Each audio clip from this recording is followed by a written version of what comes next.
everybody. Welcome to the deepest dive on Final Fantasy VII Rebirth from My MinMax. glasses are already fogging up already. We can start over. MinMax is a place about games, friends, and getting better. You've come to the right place if you're looking for a heap and helping of discussion about Final Fantasy VII Rebirth. I'm Ben Hansen, joined by old Fogmaster Flash Ronnie here. That's me. And Grant. Hi.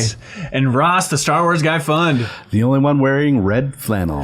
This time around, this is the deepest dive on Final Fantasy VII Rebirth. We would argue, and if we're wrong, tell us, that this is the best, most thorough discussion about Final Fantasy VII Rebirth on the internet. Because what we're doing is we're taking this game, breaking it up into 5 chunks. Last week, if you tuned in, we covered Cloud's Past in Chapter 1. In this discussion, we're covering everything else in Chapter 1. Yeah. Surprise, there's more. And then Chapters 2, 3, and 4, stopping right when we hit Chapter 5. So we're not spoiling anything beyond that for Rebirth in this discussion, and we're not spoiling anything from the original Final Fantasy VII in this discussion. But, Ronnie, you might have noticed. I did. That some people in the comments are like, what the... You can't talk about Cloud's Past without talking about the original Final Fantasy VII? What are you doing, you nimrods? Yeah. So we have a solution. For everybody out there. Here's what we're going to do. We are going to have a bonus discussion where we talk about chapters 1 through 4 through the lens of all of the original Final Fantasy VII. So full spoilers for the original Final Fantasy VII. We'll be talking about chapters 1 through 4, Cloud's Past in particular, all that fun stuff. But that is going to be a Patreon exclusive. So if you're a supporter of MinMax as an outlet, patreon.com/MinMax with 2 N's, you will have an additional chunk on this very episode in your favorite podcast app, right as a podcast for you, where we'll be unpacking all of that super spoilery stuff through the lens of the original Final Fantasy VII. We'll have the video link as well if you want to watch the video version of us talking about the original Final Fantasy VII in a big way. But hopefully that's a good middle ground where folks that really want the spoilers will have them, and we can keep this entire operation alive because it turns out it does not make financial sense to talk about one game so much as an outlet, and that's where we need you all to jump in. Patreon.com/MinMax with 2 N's. If you jump in there at any tier, you can unlock the podcast version of this discussion again, including that bonus chunk where we talk about full spoilers on for the original Final Fantasy VII. If you jump in at even the $2 tier...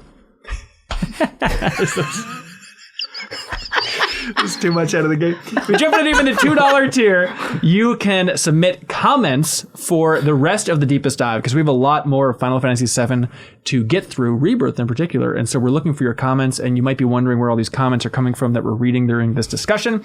They're coming from Patreon supporters over there. Patreon.com/MinMax with 2 N's. And here's the thing. Here is the kicker, ladies and gentlemen. Not only do you get to unlock the bonus spoiler discussion if you're a Patreon supporter, and not only do you get to unlock the podcast version of this discussion, help support this stuff directly, get to submit comments and thoughts for us to read in future discussions, unlock the Discord, where it really is the most hoppin' channel in the Discord, people talking about Rebirth. But if you support MinMax on Patreon from March 4th through March 8th, 2024, you get a code for Thirsty Suitors on Steam. Woo! We have 100 codes to give away for Thirsty Suitors on Steam. So you jump in at even the $2 tier on Patreon. We will send you through Patreon DMs a code for Thirsty Suitors. If you don't remember, Thirsty Suitors came out last year. One of Jenna Stieber's, friend of the show, one of her favorite games of 2023. It's a turn-based RPG that the easy shorthand is it's Scott Pilgrim versus the World as a turn-based RPG. Oh, that's It has a lot of Yakuza vibes in there as well. So imagine like a Scott Pilgrim RPG where there's a lot of skateboarding involved. And they describe it as a surreal story-driven game which throws turn-based RPG battles, skating, and over-the-top cooking mechanics together in a spicy fusion. Wow. This isn't a dating sim. It's a breakup simulator. Battle your exes, disappoint your parents, find yourself with Thirsty Suitors from Outer Loop Games. So thank you so much to the folks at Outer Loop Games for sending us 100 codes for Thirsty Suitors on Steam. And you get a code if you support MinMax on Patreon at even that $2 tier. And be sure to check the total on Patreon's page for how many current members we have at Patreon, because if it's over 5,239, that means we're cut off from codes. But if it's under that, then we'll DM you a code for Thirsty Suitors. Here we go. Rebirth. All right. Chapters 1 through 4, baby. Yeah. There's a little bit to talk about with this this jaunt of a game. Ronnie, how you feeling about it? How you feeling about this sucker? I feel good. I'm kind of excited to talk a little bit more about Chapter 1 before getting into Chapters 2 through 4. Yeah. I'm really excited about talking about like the end of Chapter 4. That's a sweet spot for excitement. That's a sweet spot, yeah. And Chapter 2 and Chapter 3 and Chapter 3. Actually, yeah, we're gonna go. Yeah, we're gonna go through it. Ross, what do you think about the game so far overall? Having a great time with the game. Okay. I didn't say I was having a great time with the game. I was just saying, that's what to talk about. Overall thoughts, love it a lot. There's a lot of good character interaction between the party members. Oh my god. Yeah. More than I remember in the first game. It's been a long time since I played the original. But by the first game, I meant Final Fantasy VII 1997. Not remake. Of course. Which this continues the trend of being awesome from. Yeah. Yeah, it is.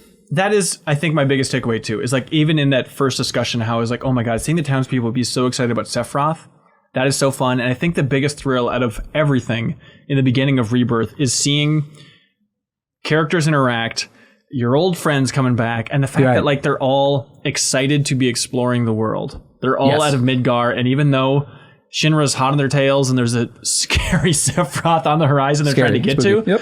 Truly chilling. Like still that there's so much time for them just to be like excited to finally get to know each other, which is weird after, a 40-hour game in remake, but it feels like now they can actually start relating, Sure. There's more hanging out happening. Right. Yes. And I would say like, yeah, that's for some of them, and others like their relationships are kind of deepening and they're changing in different ways. So it's got a really interesting, like at the end of Chapter 1, and we'll kind of get to this, but there's kind of an interesting, I think, divergence that wasn't in the original Final Fantasy VII related to like particularly Tifa and Cloud. It's huge. Yep. Yeah.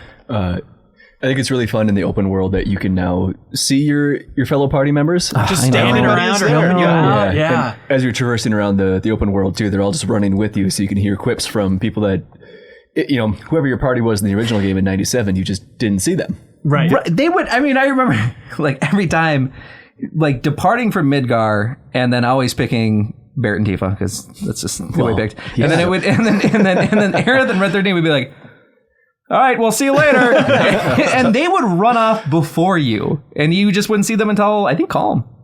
So, yeah, it is so fun just to see them on the borders of all the combat. And like, okay, it actually makes still Aerith and Red 13, not really helping. They're helping out, I think, a little bit. Okay. So here's the thing is that I see is like, I think, because there are times where like Barrett's not in my party, and then I just see like him shooting. Yeah. That happens, right? Okay, not crazy. Too, you'll see little spits of magic. Yeah, I love that. That's such a great. Yeah. And Tifo just like punch the air. Let me at him. I'm getting warmed up in the background. I guess how it works. You're right. You probably can't do anything. Who are you going with for your party here? I mean, we're kind of getting ahead of ourselves, but well, actually, just really quickly, Grant, what do you think of it so far? Overall impressions, I'm really enjoying it. I've got some really high highs, and in this section I got one low. Well, maybe a couple, but I remember a vacuum in this section. No, there's no vacuums to complain about in this section. There's something slow to push, though. Oh yeah, you're right. You're right. Yeah, you got that. It was one chapter just as a whole. Just didn't do it for me, but interesting. All right, we'll get back all that stuff. Yeah, you're wrong about that, but no, I'm not. Sparky. No, shut up. Hello. What do you think of it? What's your take here? Yeah. Me? Yeah. Love it. Love it. I was really worried going into it, like wake up in night terror mode, thinking about the open world stuff. Yeah. And that idea of like, I'm not really an open world kind of guy. Look, I've played plenty of them, but I'm not super excited about the idea of like towers in my Final Fantasy. I don't know if I want that. Sure. Yeah. And maybe I'm just drinking the Kool-Aid too hard with this game, but I love it. Like it takes a long time because I'm like 100%ing everything naturally. Yeah. So it's a long time of like exploring the world and stuff, but like it's just more time of hanging out with these old friends. And like if you're doing a side quest, normally it's like, okay, we'll see what the payoff is, no big deal. But having just the carrot dangling on the end of the string for this entire section, like, yeah, you do a side quest, you'll probably get a heart-to-heart with one of your favorite characters of all time. And it's not even going to be like a significant heart-to-heart. Like, it's just going to be like a few lines, but that's enough. But it's like this is the test, I think, of side quests, is like, if I was explaining this quest, I'm like, yeah, you can do the side quest. At the end, you get to go pick flowers with Aerith and talk for a while. I was like, what do I will crawl through glass like AEW's Darby, Ross, just to get to do that. Or like, hey, if you do this quest that seems like nothing, you'll see Gilgamesh and Wutai. It's like, what? Like, okay, I need to see what this is. If there's just Gilgamesh? That tease. Look at all this. I feel like there's so many of those teases where if you just outline, it's like, yeah, I could not be more on board for that type of thing. And if it involves a lot of fast travel around a map and slowly doing a checklist type stuff, like maybe I'm naive, but it's comforting in this game, And how much of that is like every time that you get into like the world intel and learning a little bit about the lore, which in and of itself is very cool. Like learning about the Republic of Junon, it's just like, well, this is incredible. Yeah. But every time that you're even going to pick up one of those pieces of information, the music that just like arises. And how much of this is just like listening to the music and being lulled by the music? Just overall overworld music, you mean? Everything. Or are you talking about when you walk up to one of those crystals and it starts playing like the live stream music? Yep. That's a huge part of it. Like, Chris Davies wrote in on Patreon saying a particular highlight for me is the Lifespring theme, which melds motifs from the game's opening and Aerith theme and creates something familiar yet new and beautiful. I just feel they have a hack right into our brains by just playing these little tunes. Like it's just like, oh my god, this is amazing. What they're doing.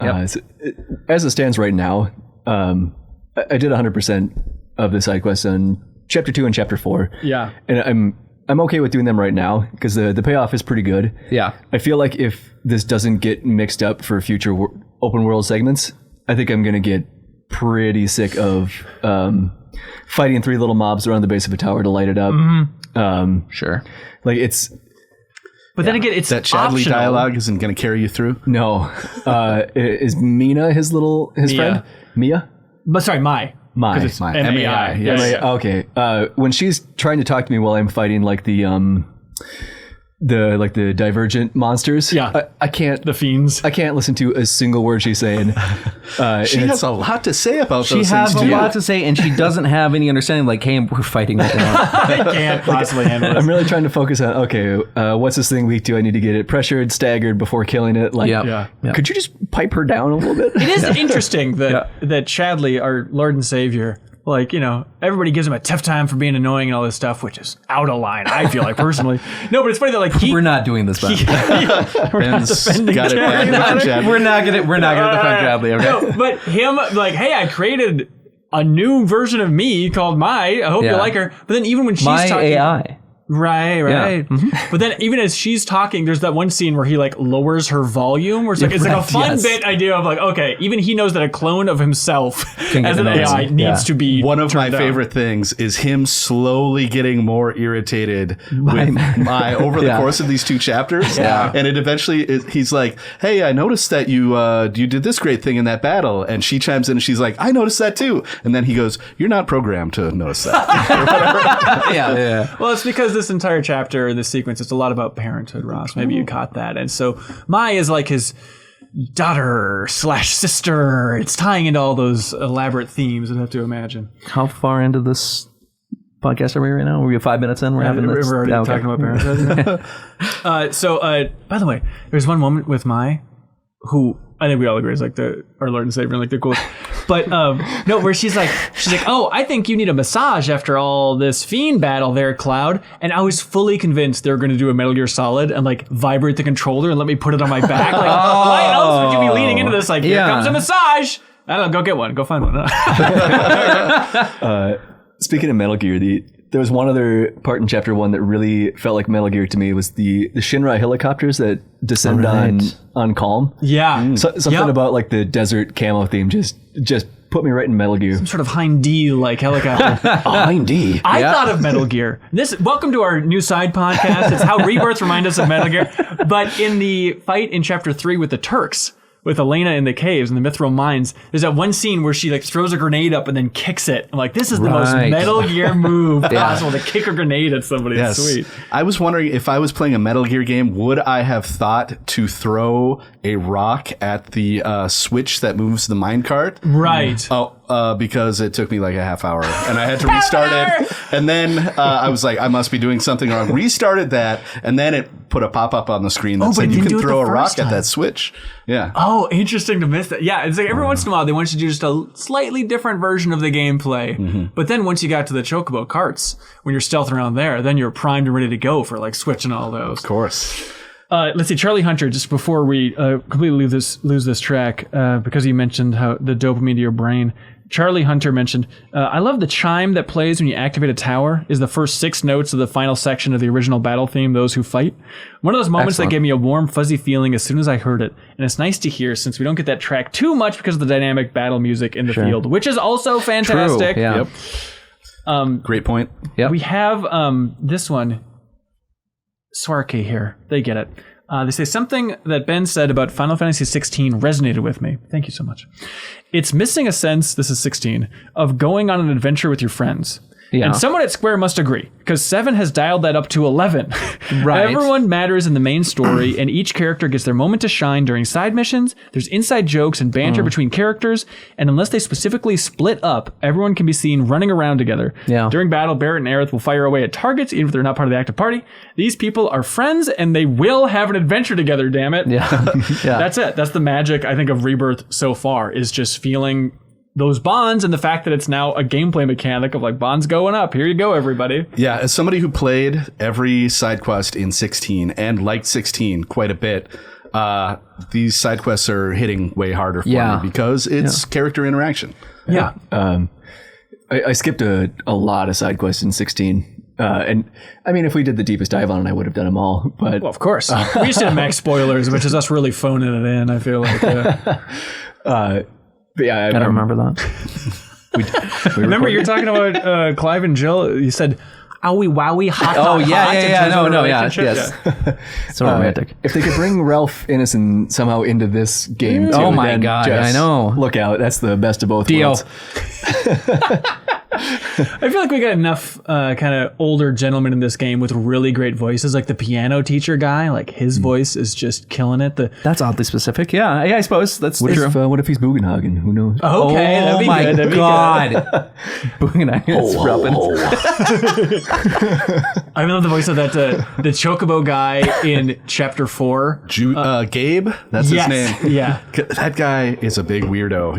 He's got like the head of Odin from God of War. Okay, sure. Like on a jockey's body, like shirtless, with like UFC tattoos. Yeah, and just like the most incredible saggy old man skin you've ever seen. Yeah. And just another great kind of gravelly voice in there. Yeah. And then you do that quest and you're like, oh, he fought against Shinra in the war. Yep. And he rode on chocobos to do it. His look is perfect. Yeah. And then I love too that once you do that quest, then it's probably not quest dependent, but I love seeing them in Lower Junon later. Just like walking around talking to other NPCs, like, oh, I got this guy out of his little house. Okay, getting him back on in society. As soon as he popped up, I paused and took a note that he looks like he came straight out of God of War Ragnarok. Yes. So. Oh, really? Oh, wow. That's a good point. Just frankly enough. I think my relationship just deepened with Grant. Smiley face.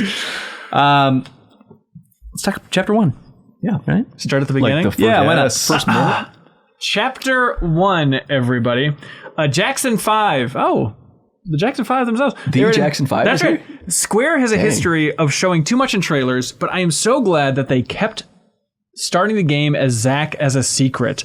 It was such a fun surprise to expect to go straight into the flashback from the demo, and instead we have that intro. His gameplay is also a lot of fun and still really different, even though he's using the same weapon as Cloud. It was a great way to offer little morsels of intrigue from one of the most surprising parts of Remake's conclusion. And then Lucas says, I swear, when I saw the gameplay start with Zack, I thought that Square had Metal Gear Solid 2'd us. Can you imagine? Oh, man. Wow. Yeah. Even before you see that you're playing as Zack, the opening Shinra news sequence. Yeah.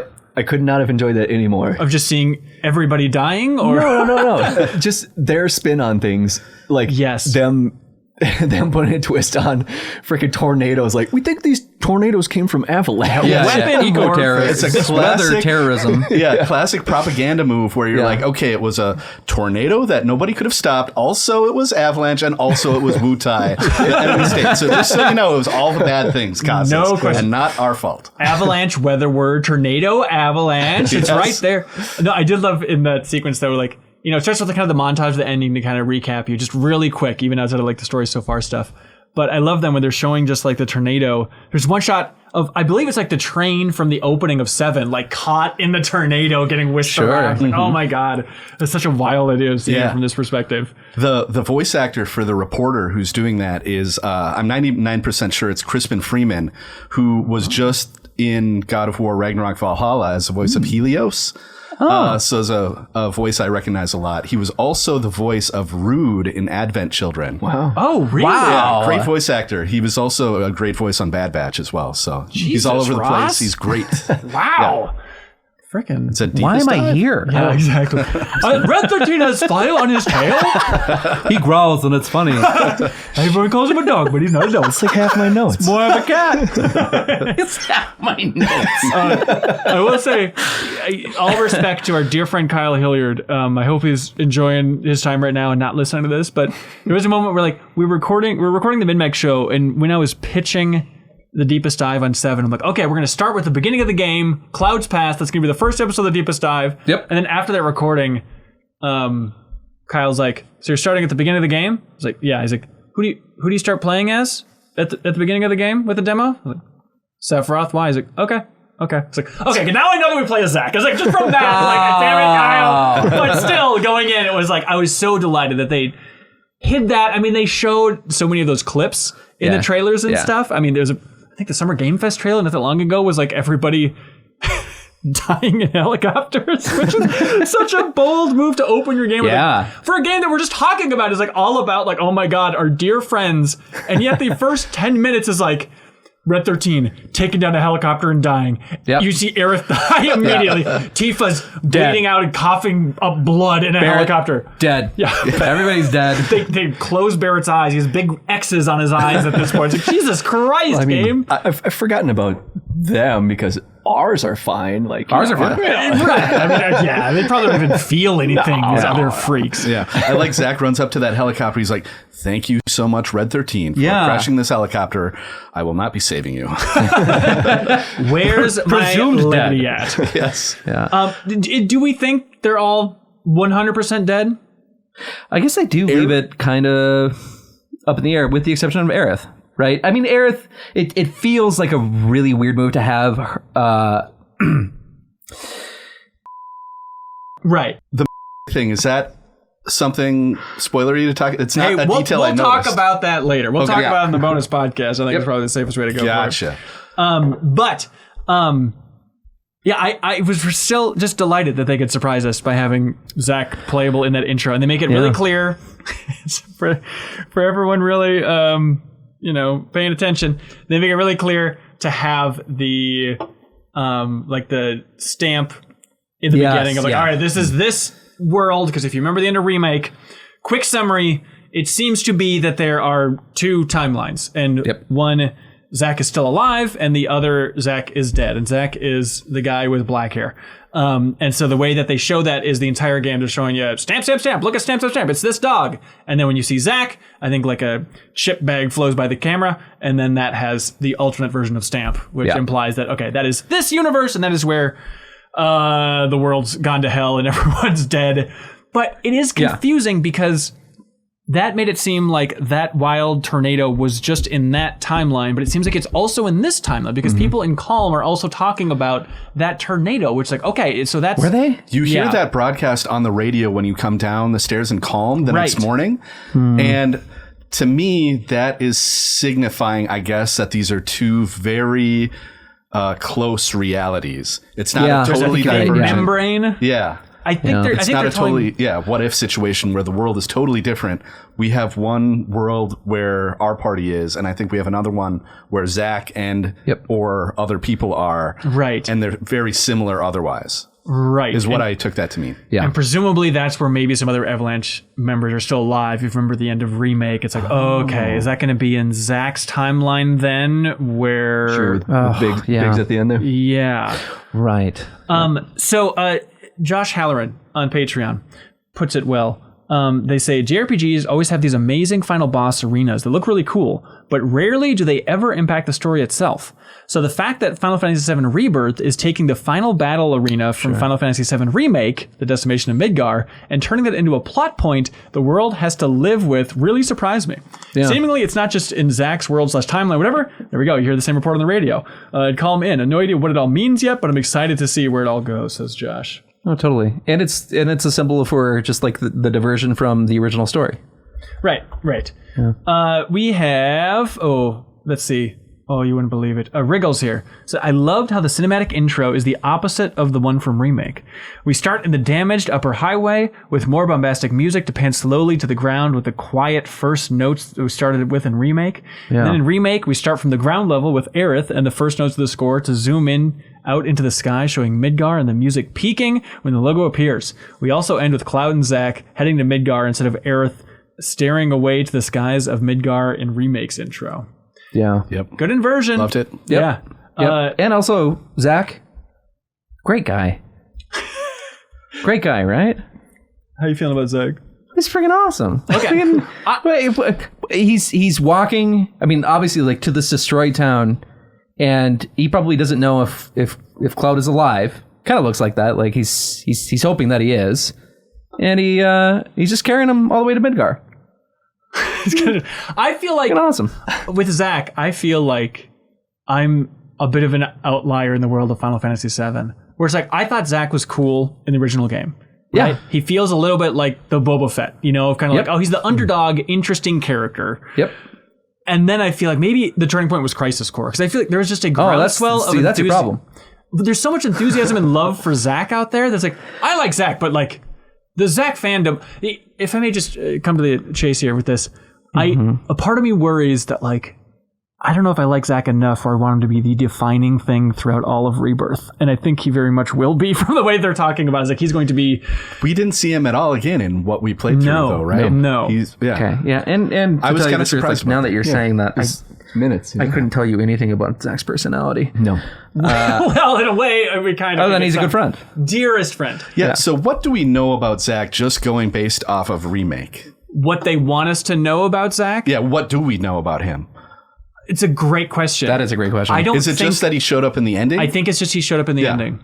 Yep. So for people who Remake, Rebirth are their first games, this is a very mysterious character. Still, but we'll talk about this in the bonus spoiler discussion because there's a lot to unpack, because it's really interesting hearing the way that the game's director, Hamaguchi, is talking about Zack. And he's in like full spoilers on talking about Zack. It's like, okay, so the way he's doing this in press interviews, I think, is implying that they expect everyone to have played Crisis Core Reunion because they just re-released that, remastered Crisis Core not too long ago. And so they shouldn't think that. No. I know. And so it's an interesting spot for them to try and position, like, and it's interesting too, listening to Nextlander's podcast, because Vinny over there, he summed it up well, I think, for not being a huge Final Fantasy VII fan, of just like, I don't know what this game wants me to know at this point. Yes. I don't know what they expect me to know, because there's so much different media. And what are you trying to surprise me with? What aren't you? And I feel like if we pin the director down, I don't even know if he would be confident in saying it. It's like, it's really tough. Whatever angle you're coming to from Final Fantasy VII, you should be okay. Some things will be spoiled for you if you played things in a different order, and that's understandable, but it's a funky thing to lead this game with Zack and have like the title screen on, like, that's when Zack and Cloud are walking. It's like, it is the moment, right? Like, okay, Rebirth, here we go. This is the game. And he's on the cover with Sephiroth. It's the key art. Yeah, I mean, that's freaking, it's huge. Yeah. Like, when I first saw the key art, it's like, what the hell? I guess for as much as we're talking about Zack right now, I haven't thought about him at all. Right. Like, I'm playing a game with my old buddies, and he was a few minutes of the intro. My first thought of Zack was when I said, he's a good friend. That's the first time that I've thought about Zack in any more than just being, a friend of Cloud. So what is the takeaway? Okay, here's the thing. Yeah. What is the takeaway of the beginning of chapter 1? Like, if you had to say, like what did you take away from it? It's kind of just an extended version of how they teased the end of Remake, and then the DLC of just kind of like, Zack's back, baby. Okay, so Zack is back. And I think, he's important in some way. He's important Zack is back, and he's important. And he has that line where he's like, this is so messed up. All of it, but I'm back now. I'm back, Aerith. Oh, and so I think just to line up that idea of like something's cool guy. different, It's really something's making me like weird. him. Having Zack watch Aerith die and be like, I shouldn't be here. Essentially, it's like, right? I guess that's kind of where they're leaving us. Yeah. Quinn Riley over on Patreon says, I genuinely thought that I accidentally had skipped a cutscene. Then seeing the bodies of the party being taken away and Zack cradling Aerith had me hooked to see where Rebirth will take the story. So I guess mission accomplished there for Quinn, being lured in that way. We got one. Yep. Plus, it's important in chapter 1 to remind yourself who Kyrie is, watching the news broadcast as well, our dearest, best buddy in there. It's good to see her in Midgar again. Is it? It's very important. It's very important. Okay. Then, ta-da, clouds passed. Yeah, we did it. Yeah. We did it. Go Should through we it just again. start over from the beginning? I on think that? it's important. There's a couple things we didn't hit last week on the discussion. Asmos Dragon wrote in saying that they love seeing there's like a PS1 polygonal style Shinra soldier on the shelf in Tifa's room that we didn't talk about in the last episode. That really stood out to them. Okay. That's Yeah. a cute little detail. But now we're jumping ahead, and then you're back in Kalm, and this is, I feel like, where the fun begins. Yes. Like, I am such a sucker for, and people pointed it out too, like any scene in like a hotel or an inn in this game is like, this is what I want. I want them talking casually. I want them arguing about who gets what bed. Yes. Like, that is my Final Fantasy VII dream. And to have that stuff in there. But then even before that, having them talk about Cloud's past, I think was so fun, where it's like, it's just a level of geeky detail of Aerith being like, oh, I remember watching that on the news with my mom. Right, yep. Yes. And then Barrett's like, only dumbasses watch the Shinra News Network. It's like, oh, does that make me a dumbass? What are we doing here? It's like that line already is like, all right, I am reminded again how funny this game can be and how it nails that tone for these characters in unexpected ways, I think. Yep. The whole evening in Kalm is so good. So the girls go back to their room. Yeah. And they start talking, right? And that's when Tifa says, as far as I know, Cloud was never in Nibelheim 5 years ago. Right. Right. So, which she does not say in the original. okay. No, I just replayed that. So curious to see how she frames that. And again, it's just, I feel like, we talked about it a lot and danced around it in the deepest dive for Remake, but like, if you're paying attention, I think Remake spells it all out if you're looking at what they're telling you, right? And so it's such a fascinating thing to have this one, then Tifa just immediately being like, I don't know what Cloud's talking about, man. It's like, okay, that's such a wild thing. Such an absurd to have her thing. say. Yeah. And then Aerith is talking about like these whispers. I used to have knowledge beyond my own experience, but now I don't anymore. Can somebody? Yes. Okay. How you doing? Because that was one of those things where it's just like, well, maybe I did know, because Tifa had asked Aerith, like, are you?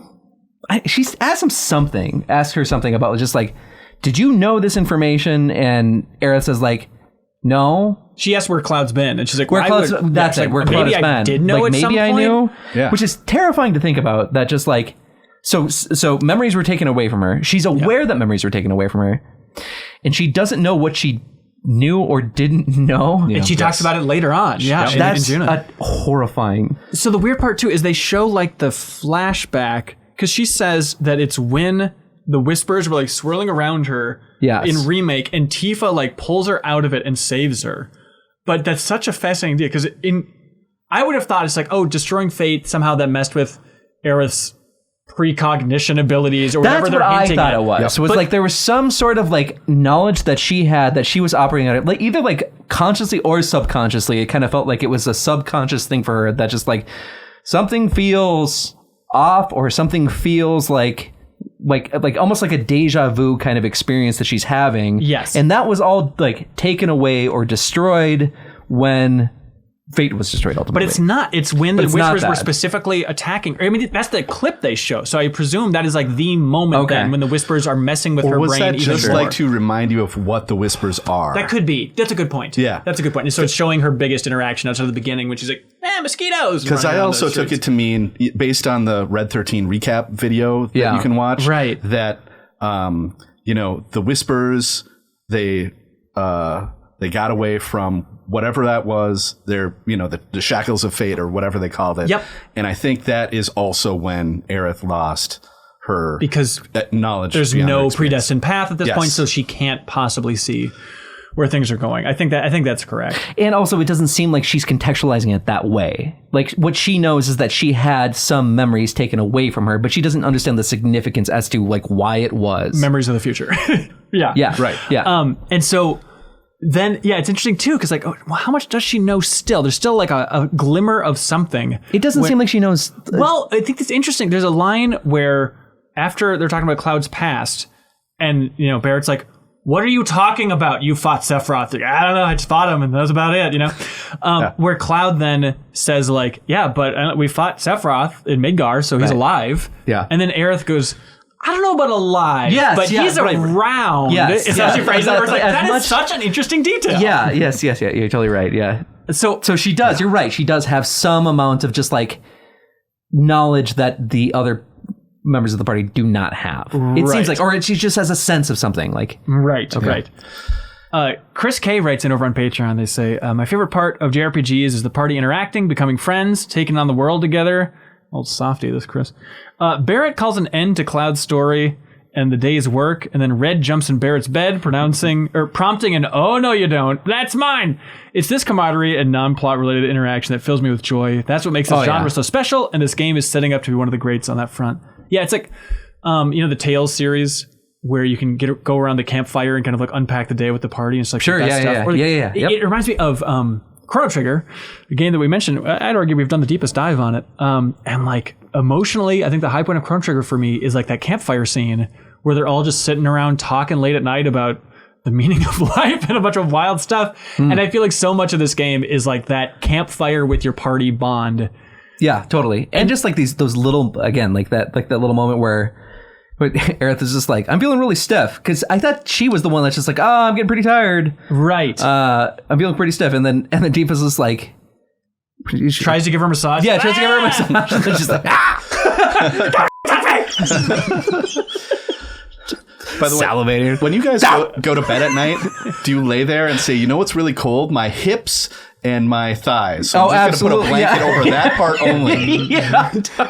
You've been Not my sneaking in toesy my- woesies. You've been sneaking in my room? What? Yeah, I'm used to like characters in video games like sleeping on top of beds, right? Yeah. This one, they were like, just put a blanket over him, but just a little bit. Nicholas Cuck writes in. Look, his name is Nicholas Cuck. I don't know what to do with that. They Didn't have to call him out like that. said, I understand that the moment is now a meme. He's gonna change his name now. You gotta say, What's wrong with the proud lineage of Cucks? I understand that the moment is now a meme, but I really like the act of physically caring for each other between Aerith and Tifa in Kalm's Inn. Their relationship has been a highlight of Remake, and I love how it's picking up right where that one ended. Actual friendships are something messy and ambivalent and physical without being outright sexual, but games tend to depict relationships way more binary. It might be aimed at the horniness of the internet, but I chose to understand it as an exploration of underexplored relationship dynamics in games between Aerith and Tifa there. So I feel that's kind of really good. Yeah. I feel, I guess, glad that I haven't had any sense of this becoming a meme. Have you guys seen any of this? No. I'm sorry. Because like they show their feet or something and everyone's freaking out. I generally haven't seen an ounce of that. Okay, No. sure. We couldn't be bothered with your memes. We're busy playing. Well, no, the I mean, like, game. I think what I really appreciate about kind of what he's saying is that, like, just it's not all centralized around the main character. Like, you got to see two women talking about a man. Finally, do we want to make this a meme? after Roddy's Bechdel test. Yeah. no, but them talking like just Yeah, that you can see, because it is clear, and I do feel like Final Fantasy VII, just the original, like, gave some semblance to that they're that Aerith and Tifa like had a relationship themselves. Like, they very much cared for each other, and I feel like what I like about this is that it seems to be that that Rebirth and Remake is honoring that as well. That you get to see this kind of like this, what you would call a bromance in a way, instead of it's two gals, and that is, it's fun, everybody. no, it is so sweet. Like, every time, and seeing them just like razzing Cloud together, like, that's the sweet spot. Where it's like, oh, can we get a chocobo, Cloud, please? And Cloud's like, fine, we get a chocobo. It's like, They like know how to manipulate him in just like this fun way, but they're just like, can we please do this? And then he's just like, they know Cloud so well. And how he sucks so hard. that they can just like get their way. Yeah. And makes up stories about being in town 5 years ago. They know everything about it. So part of what you're saying, though, is like traditionally in RPGs, every party member will have a relationship with the main character of the game, but not with each other. Sure. Which is and that's so what's much so fun. cool about this. I love it. That's like, in my memory, like Final Fantasy IX was one of the first games that did that with like Vivi and Steiner having their own thing going on, which is partly why I like that game so much.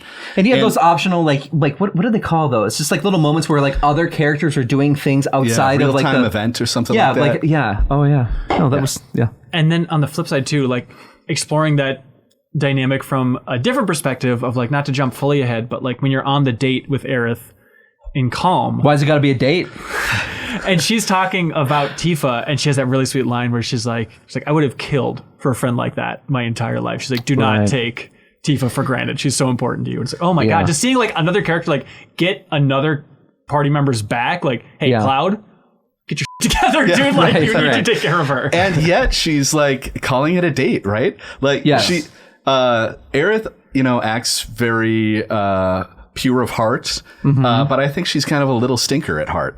I think she is too. Yeah, I think she's a little bit of a stinker. I went on a date. Yeah. I think she knows what she's doing. Like, what? It's like the world's shortest date, too. It's 5 minutes. She calls anything a date. It feels like there's just these moments where we're just let's go on a walk. Let's go on a date. Cloud's past. That was a date, right? When you told me that story about we held hands. Speaking of friends, we skipped over our new friend from Kalm. Oh, there's a lot. Okay. Broden Broden was great. My main man, Broden. Yeah, Broden. Yeah. He's not feeling great. He's talking about a reunion, but that's Broden. Typical Broden. Yeah, we got to talk about the rest of the night, though. There, there's so much. There's so much. Yeah. Because Tifa goes up to the roof. Yes. Yeah. Like, if you're playing this game coming in where Remake is your only game, this sets up like a ton of intrigue where Tifa has said, no, what Cloud said doesn't make sense to me. Right. Yeah. And then Cloud goes and he sees Sephiroth, who is like, she's an imposter, man. Hello. So you're like wondering, what is the deal here? Who is one of them wrong in some way? Is one of them have evil intentions? I think it's such a smart dynamic to have for this game that wasn't in the original. Like, Cloud's past, something's weird. We have that vibe.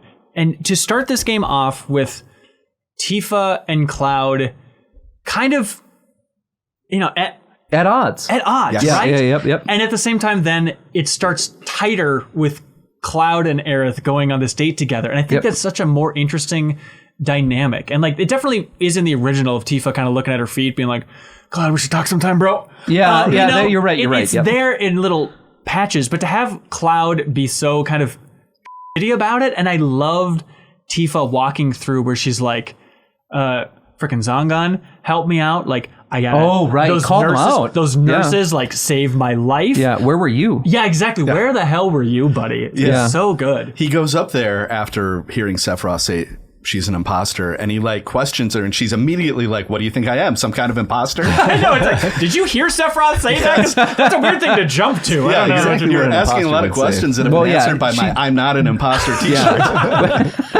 I'm not an imposter. She does show him the t-shirt too. That is such a weird move too, where she's like, do you want me to physically show you my scars? Like, and that scar has to be like right here, right? Because like she's it's like right on the shirt line. Right here, yeah, and I like that they're not showing it. They're tasteful here. Yeah. The game has its areas for being pervy and whatnot, but it's like, we're gonna have the camera angle just kind of show her being like, look at this. Yeah. Tell me that I'm not Tifa. What are you talking about, you insane person? Did you guys make the connection when like Sephiroth like came on the screen just before he chatted with Tifa? Are we Broden? Broden. Yeah. Is Broden a robe? Yeah. Yeah. So you learn that later on through one of the quests, I think, when you go back to him. They don't say, like, I'm a robe. It's pretty clear. He says, I'm a robe. And it's the robe guys that we saw kind of be Sephiroth in Remake, right? Is that what that is? When you see him, it's there's like an a robe association there for sure. Well, because then later on in Chapter 2, in the swamp, like, Cloud sees Sephiroth again. Hey, it's Sephiroth, everybody! Hi, Sephiroth! But I mean, like, what right. are you talking about? That's a road. But I mean, like, that's why we saw the image of Sephiroth. in the inn is because of Broden? Yeah, because I don't think I connected that. Yeah, because there, Sephiroth was shown, and then it actually just this quick little scene where then it pans to Broden, like downstairs, and he's like coughing, or is he sick? Right. Yeah, right. yeah. And You're right. That camera work was definitely notable. Yeah. This is just from like Mako overexposure for being a former soldier. Is what he tells Right. you. Yeah. Right. Yeah. You get some of that a little bit there. Yeah. And then I think you get kind of like later on if you talk to him a little bit more. I don't know if you conclude a little bit further that he had something to do with like being more of a robe, or if it is just like he was a soldier or just like had Mako poisoning. But Yeah. That's all in there. Yeah. At first, I was wondering when you see that Sephiroth if it was a literal Sephiroth in some way, or if it was all in Cloud's mind, like he had these doubts, and that's how they were manifesting. Oh, you know what I mean? Well, it's always confusing, right? Yeah, but I think the way you explain it with Broden is what it is, because we see Sephiroth again in these chapters. But it is so wild again to throw Sephiroth. I mean, we have had so much Sephiroth. If you're a fan of Sephiroth, you're eating good after chapter 1, right? Yeah. But even then, to be like, but he's in the inn too. He's just absolutely angry for him to be like, are you sure, Cloud? you saw me kill Tifa. It's like, well, I saw you slice her. No. She flew really far though. And then when I stepped on her went into brain, slow motion. Cloud, do you remember? It looked freaking sweet. You were grossed out. I mean, we skipped over. But you kind of liked it, Cloud. We skipped over Broden's greatest contribution to this game, though. Yeah? He's your drug dealer for the game known as Queen's Blood.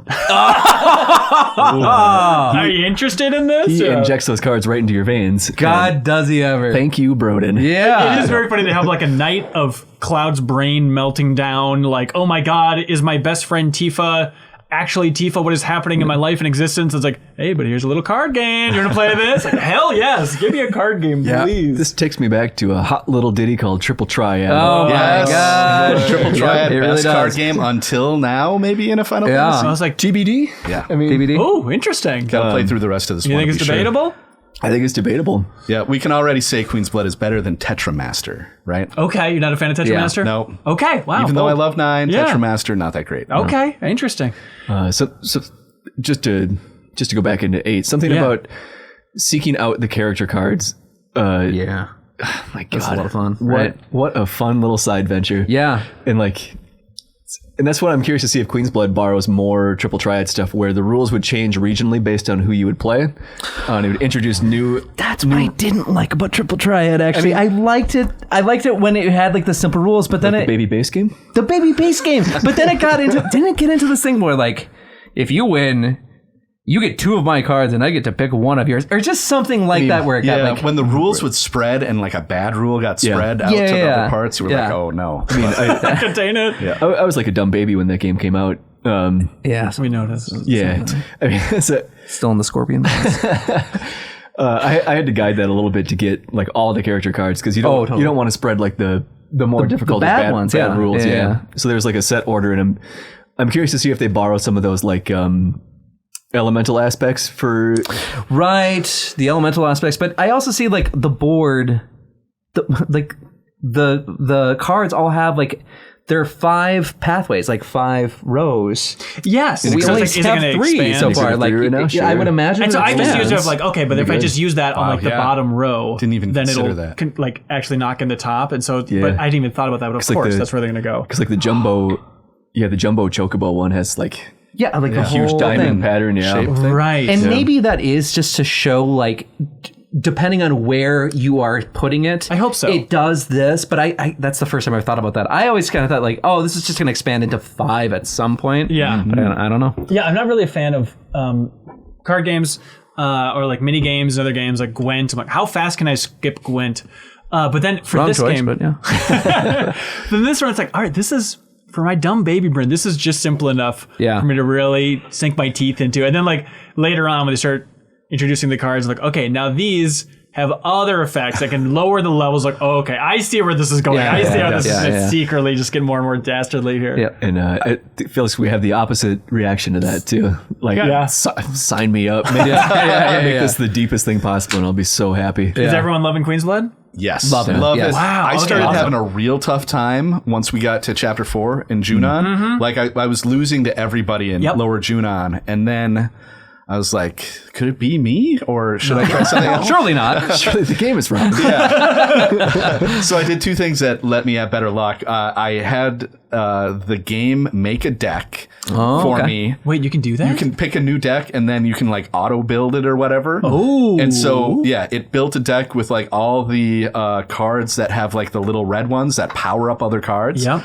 And which really powers up the Chocobo and Moogle card, I believe. Yep. Yes, because that adds 1 to everything already, Yes. I think. Yeah. And then so you can do that, and then you can kind of like grab the couple of cards that are obviously terrible out of it, like the B one that just has one like space. Like That has its space. It does. It has its space. There are many times where you just need a little extra. You mess with the hornet's nest now, buddy. What I like about it, like I like, I do like deck building now, and it's because I think like Slay the Spire, I think really helped kind of figure out. It's just like, I guess like take the expectations and like the ego out of like out of like deck building, where it's just like, yeah, you're gonna make a lot of mistakes and that's fine. But like the most fun in those moments is just like when you are just going up against this like one person, and then you're just like, you're switching out cards, like, okay, what about this, and you're finding your own synergies through that process. Like now I've gotten to a deck where it's just like, this feels really good, and I feel like I'm dominating right now, like where I am currently in the game. But yeah, so I think that's like, I'm excited to see if I can like stay ahead of the game in a way. Right. I think I took a picture of my biggest Queen's Blood beatdown. It was 36-0. Oh, I had 34. Oh, nice. Wow. Do you guys find that you either win 36-0 or lose? Like I'm never winning like 15-14. It's either I dominate or I'm losing. I need to stream on Twitch here for MinMax just to like get some tips from the community and stuff, because I feel like I beat everybody. They can help mop you. the floor with them eventually. What is this? Half these cards are turned to the back. Rules for slapjack poker. No, Bellatrove leaking in here. but at the same time, like I just feel like so much of it where I'm just restarting. Okay. It's like if it's not going well, like F it, restart. It's like even if you have nothing. If you have no skill with this type of game, which is me, it's like if I just restarted 4 or 5 times, I'll get through it. Yeah. Really I think that's how I do of too. cards. Yeah. To you. But as long as you guys are feeling like you're on top of it, that lets me know like, okay, there is the strategy here, and I am blowing it. Oh, I really appreciate that they have the quick restart too, because I mean, Yes. you can get incredible. You can get a bad RNG hand if you're swapping out, Yeah. and you get all your high cost cards. I mean, what are you supposed to do? Yeah. I'm trying to sleep away the part of the days that I cannot drink away. No, I'm trying to get that Shiva card. Oh, Because yeah. I got it, I was like, oh, this is exciting. And I Not a use very it- good card. No, it not the feels best. like if I set things up right and turn the empty spaces to... it's so But if I just specific. go out and make a wall and then just consume all the board and they aren't able to, like there's something that I can do that would be You awesome. can. To me, it just feels like it's a cleanup card. If you already know that you're probably going to win, you can just like you can do that at the end. flex It's on not a with the very good Shiva card there, that I found so far. It's My number not been one great. tip for winning is don't try to set up the board to get your cards to work. Just play the other person and try to deny them as much of the board as possible. As much, because if it's you've area got, denial pretty much. Yeah. If you've got 9 cards out and they've got only 6, then you're probably going to win no matter what. So like you wait for them to turn a space with a red pin, like so that they could do it on the next turn. Yeah. And then you turn that green. Yep. So you don't go too far out at first, so they can do that to you. But wait for them to do that, and then you turn their space green, and then they have less and less real estate to work with. Yep. Oh, okay. Because When I started doing that, that's when I started. That seems like a crucial component. Because I still, there's so many cards I look at, I'm like, you know, the squares, it's like tons of squares to the left. I'm like, I don't know why I'd be using that. Because all I'm interested in is which being cards aggressive. are pushing forward. Right. And But if there's you're probably being a nice way aggressive, of like, looking about it. Yeah. I keep a couple of the cards that go backwards just I do for. too. I mean, it's board control and then powering up behind you too, so you can have that forward expansion and then boost So yourself. you can drop Titan in the last turn. Yep. Yeah. But the smile on my face when I saw a card game like Slay the Spire is my most played game of all time by like a country mile. Ross, guess how many hours he's put into it. Take a guess. You just told me yesterday I wanted to puke. 50 hours. It's 2,000. Jesus Christ. That's incredible.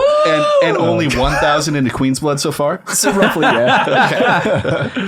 2,000 hours. Draw but blood many, indeed. but A20 runs on all characters, right? Oh, absolutely. Yeah. I mean, See, like, yeah, I mean, 1,700 of those is Yeah. A20. yeah. See, nobody can do that. So you would fit There's like right 15 in with people all in. the absolute freaks that play Queen's Blood in the world of Final Fantasy VII. You'd be a Queen's Blood freak. Like Crybaby Ned. John S. wrote You about wanna it. play? So apparently Crybaby Ned is voiced by Nick Wolfhard, the brother of Finn Wolfhard. Wow. I had to really? look this up because I was The more convinced it had famous to of be the two. voiced by Ronnie. On account of all the crying he's doing. Oh. Apparently, What? big old crybaby. Very What's odd, that mean? Very odd bunch, those Queen's Blooders out there. Those I know, those yeah. QBs you find in the world. Like the Double D brothers that are like 10 years old? Yeah. Yeah. It's such a smart idea though. Instead of just being like, "Do you want to play a game?" or something like Final Fantasy 8, 9, just to have all They these. all have. They're all so wild. And like that Yeah. one little girl that's like talking through the little doll. doll, like, I'm gonna right. kick you. I'm gonna murder you. Jesus Christ. And then you've got the woman over in the Fort Condor area or whatever it's called, Condorville. That's like, Condorville, please. the only way we can beat Shinra is by challenging them to card games. Oh, right, yeah. Yeah, we got Taylor C. It says Queen's Blood seems to make people in Kalm emotionally fragile. A woman Yes. builds a box fort around her. A guy cries because he lost his card, and the best player in town is named Crybaby Ned. My friends who play Magic are going to feel seen by this. And Ryan It says, is kind of funny, like how every time that you beat any of these folks, they're just like, "Thank you, for releasing thank you me. for saving me." Like they all have this, just like, I've been putting up these walls in real life, but now I'll take them down. Like, I don't know, it's just like all these, Just that like, one lady making all those boxes and yeah, stuff. the boxes are just like the guy with that's playing the guitar. He's Yes. just- Yes. In Condorville? yeah, in Condorville, yeah. I love that dude. Yeah. Yeah, the hero's obsessed with the lady who builds all the boxes and you get to go smash it. A lot of people wrote in, by the way. Well, you didn't play the game. I'll tease. Well, I already teased too much. A lot of people wrote in matter. talking about the physics of this game and how people are just like so Yeah. delighted by everything getting smashed every which way. But what do y'all guess is most common comment, Ross, for chapters 1 through 4 of Rebirth? Ooh, Queen's Blood rules. Rules? Yep. What do you mean? What type of rules are we talking here? No, Queen's Blood is great. Is what I Okay, mean. because of the rules. Yes. I'm going to say the art style of the Fort Condor minigame. The Interesting point. Ooh. All right, Ronnie. little polygonal Barrett. Something to do with Junon. Whoa. Hang on. Tell me I'm right. Is it a bar that I won't claim? No,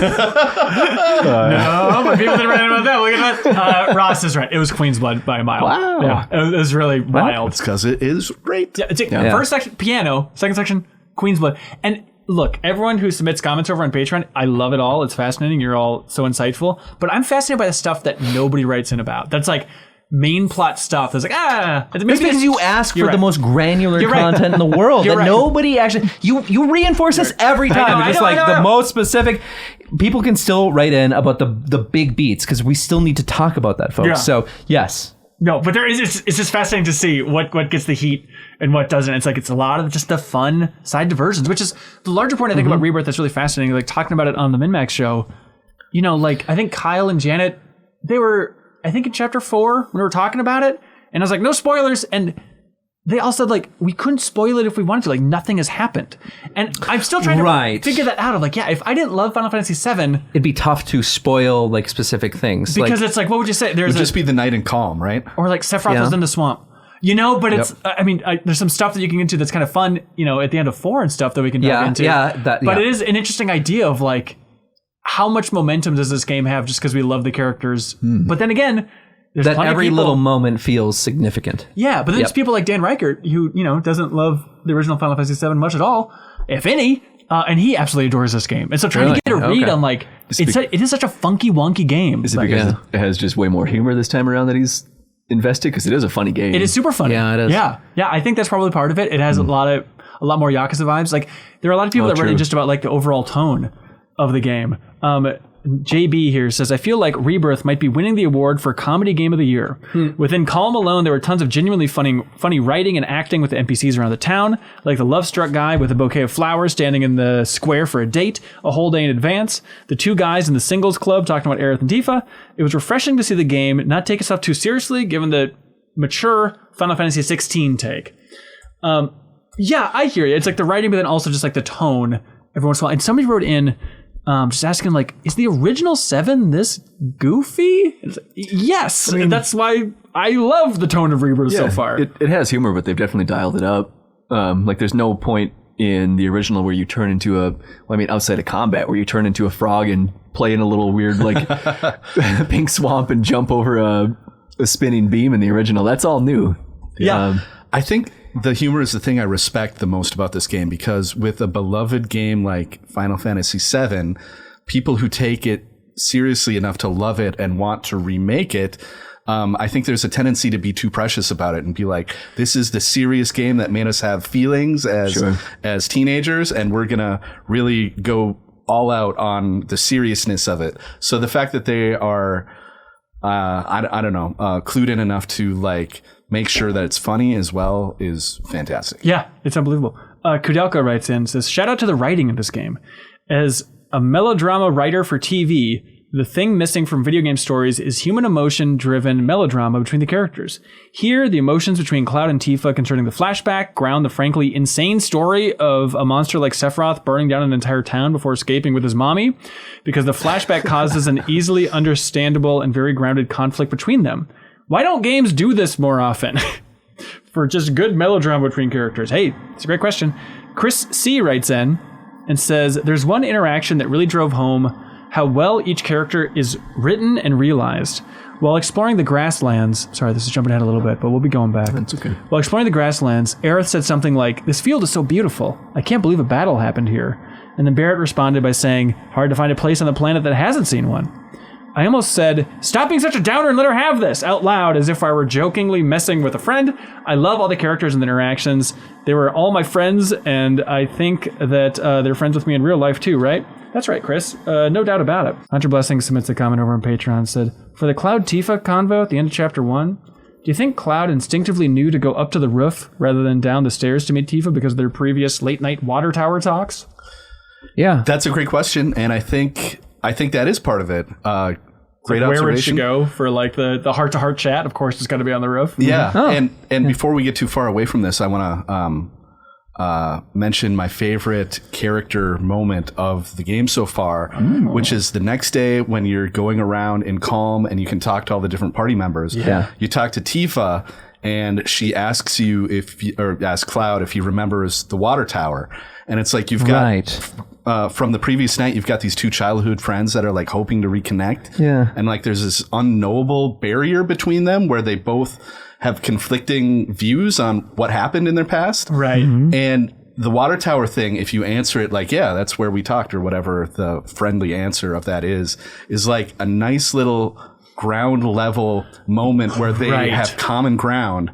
And they can start building the friendship back up. Which Tifa then does, right? Of kind of like poking, like, do you remember this? Yep. Do you remember this? Are we on the same page? Are we on the same page? Like going throughout all of this stuff, which is so fun. Yeah, it was like such bad feelings at the end of that night. And then just that little moment kind of gets them back on track. I loved it. Yep. Dude, hang on a minute. That is absolutely incredible that you like called that up, because Thank you. in terms of like, I mean, going back to like with Ronnie, that is a big, that is a big key moment in a part in the original Final Fantasy VII in like domain, which I don't know if we really want to talk about, but no, we don't want to talk about that. Okay, yeah, no, that's fine. What are you talking about? What are you talking about? Save it for the spoiler discussion after the show. Well, that supporters. Is just like, whew. It's big. That is straight big. Up. Okay, good. But yeah, working our way out of Kalm.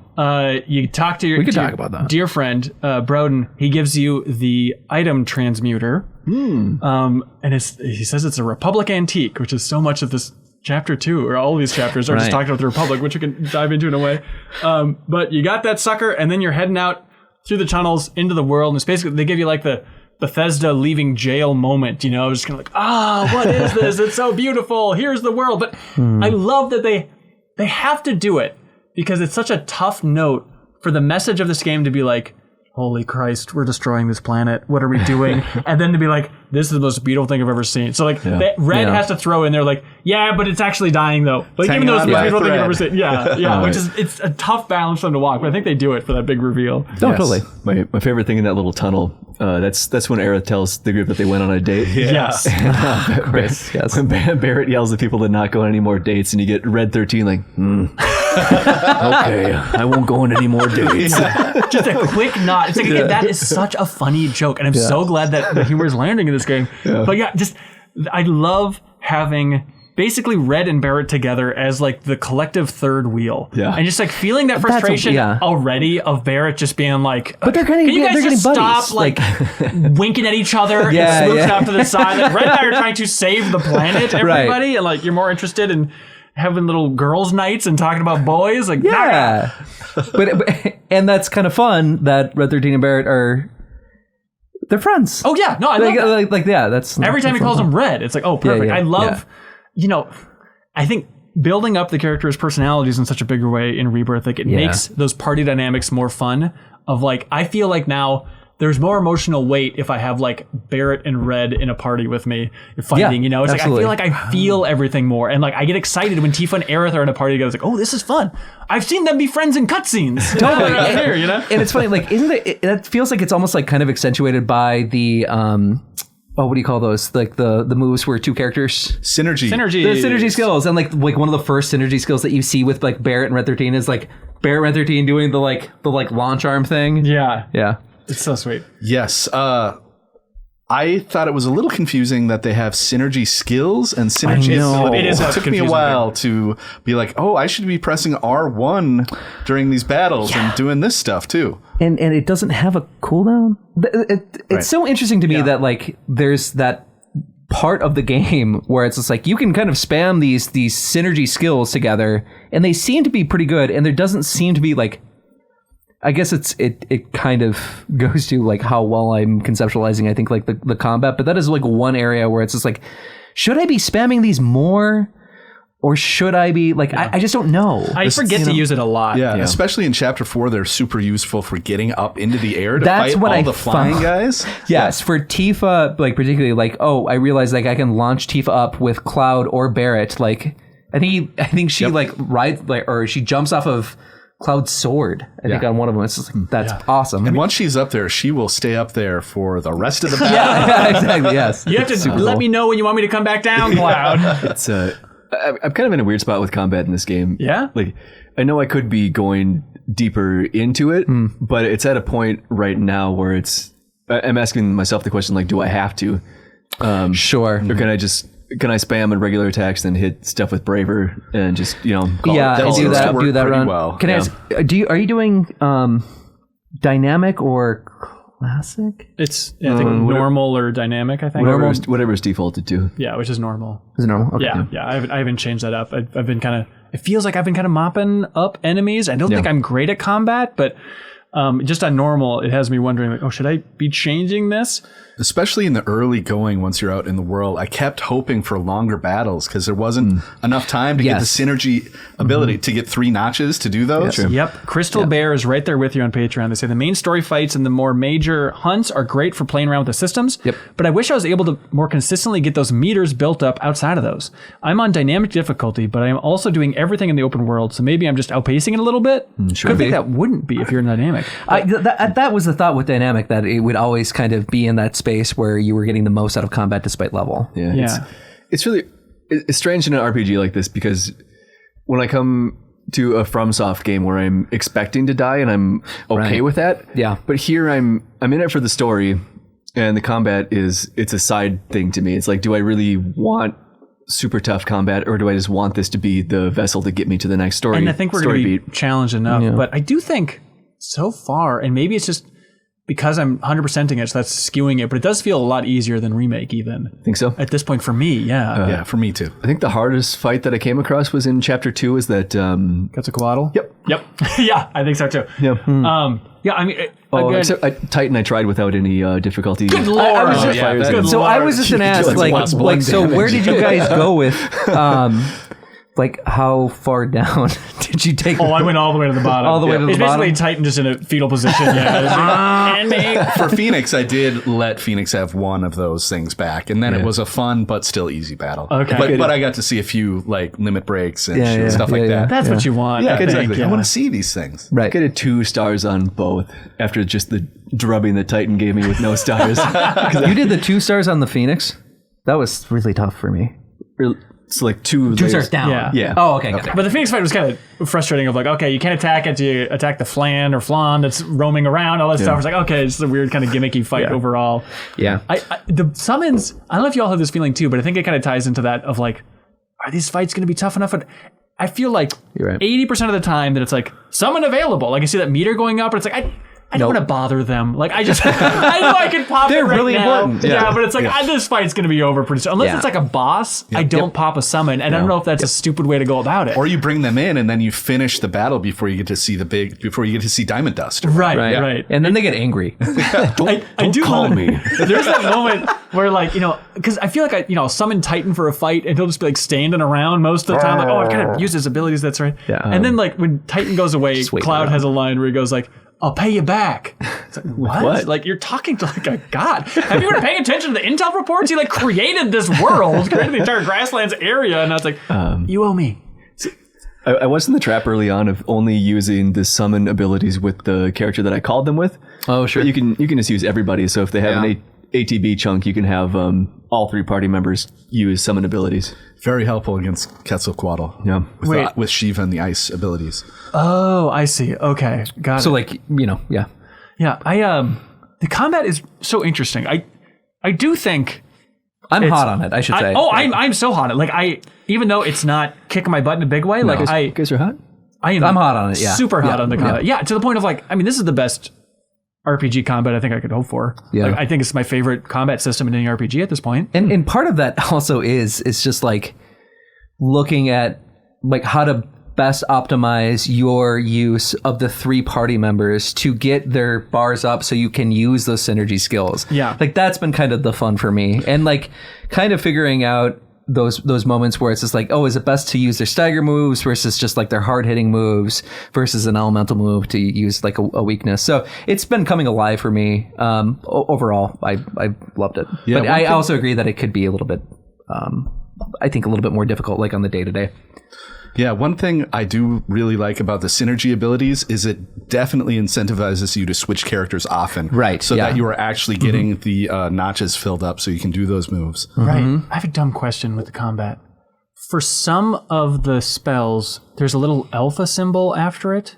What does that mean? I don't know. Ooh, that might be the one that gives you unlimited magic after you... Or wait, no, you're talking about the spells. There's Okay. spells. Yeah. Not the synergy. Okay. No, That's a great question, yeah. And also, real quick, and I want to get back to combat in a big way, but on the map, I understand all of the icons, but I've seen it twice now where there's like a little mountain icon. What is that? That is where you dug something up with the chocobo. Oh, okay. Oh, interesting. That makes Okay. sense. Which is worth doing because you get like sometimes a couple thousand gil or little figurine Oh, you type really? things. Yeah. Highlight of my I've gotten life some one figurines, time but yeah. is I just dug in a spot and it turns out it was the correct spot. It was like, right on. There was like no set needed. I ran around the house like I hit a home run. It was the best. Are the alphas the ones that you can use without expending MP from... That's what I was wondering. That's what I was No, wondering. 'cause But that's a no, separate it's, system. that's under abilities. Right. Like those are abilities. This is actual spells. Like Cloud has the same. Like Cloud has fire, and then it has like a yeah. It's not like Google machines. this will be the weakness of the enemy you're targeting, is it? So what it is, here we Oh, go. it could be. Okay. Here's what it is. Everyone's saying the alpha. Oh my god! Thank you, Twitch chat. The alpha spell means your weapon is enchanted with that spell for the rest of the battle. Oh, okay. That'll be good Thank to know. you. That's really Yes. good to know. Yeah. Thank you. No, it's interesting the combat and how they've changed it this time around. Where like we all like the system in remake, but it seems like the big takeaway was like it's kind of frustrating to just be doing nothing while you're waiting for your ATB gauge to fill, right? And so I feel like this game. And also range combat. And I feel like this game is like, okay, we're going to get a lot more ways for you all to get in the air. You can choose your party, so you can have Aerith and Barrett there, so that's not going to be an issue as much, right? If you really want them there at all times. And then I feel like it built up such a beautiful system in Remake for the combat.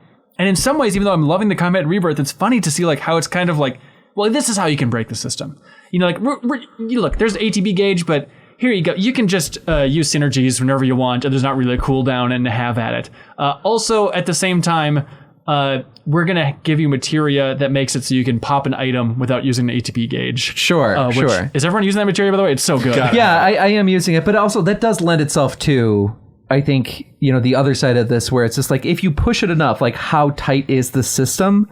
And like, I want to hope that the system works quite well. Like if I were to put it on like hard mode, that it would hold up. And that's what that's what I'm kind of hoping for. And it's possible that it doesn't.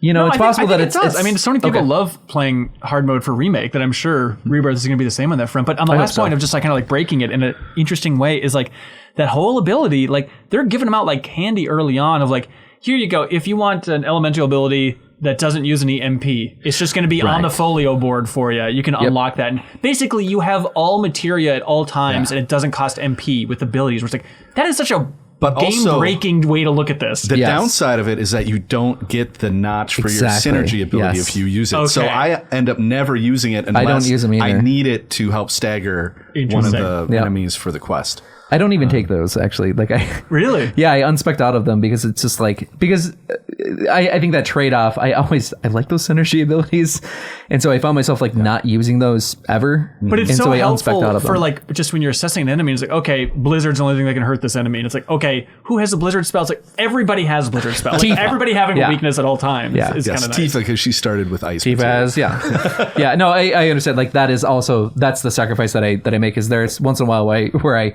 get into this battle and it's just like, oh, nobody has Blizzard. Okay, well we're gonna have to restart this. Like, but that's happened 1 or 2 times. Okay. So remind me about that game we talked about for 20 hours.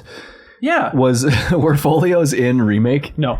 Folios are new. The word folio I saw before I knew what it was in the game, and I'm like, what are these folios? I would have said yes. In that store in Kalm, I think it is. Sphere Grid 2.0. Yeah. Just the weird astrology weirdo behind the counter screaming about folios. It's kind of just like an element of the Sphere Grid that they brought in here compared to like before all those abilities were tied to each weapon. Yeah. So they're just kind of making it like character specific as you're going through and then assigning the slot for this. Which is like the upgrade weapon menu. I kept being like, there should be more in here. Am I missing something with the Sphere Grid for this? But no, you gotta go to the folio vending machine to take care of all that stuff. The guy in the very expensive robes or the vending machine. Yes, like Chocobo Bill's got one.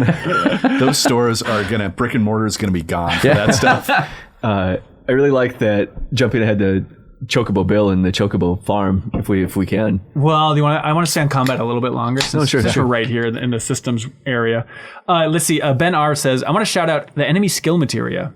I haven't been using this. I've unlocked 3 abilities so far. A wind attack that raises physical and magic attacks, an ability that adds lightning to your weapon and casts an AoE lightning spell every time you fill ATB, and a spell that heals nearby allies. Yeah. The best part is that all the enemy skill abilities also add 1 level of synergy, like your regular ATB abilities. Yep. Enemy skills are unlocked in the combat simulator, so they're pretty easy to obtain. I'm always intimidated by the enemy skill materia in previous Final Fantasy games, but I'm going to have a great time with it in Rebirth here.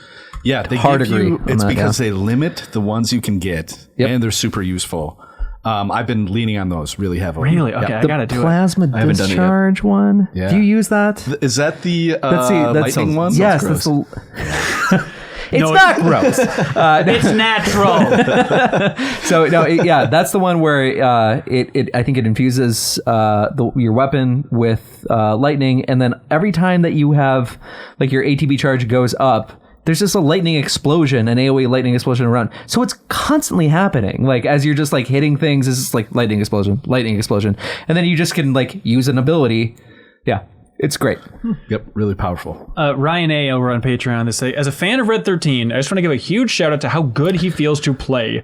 Abilities like Sidewinder, Stardust Ray, and his counter all have such amazing animation and sound design that it makes them so satisfying to use.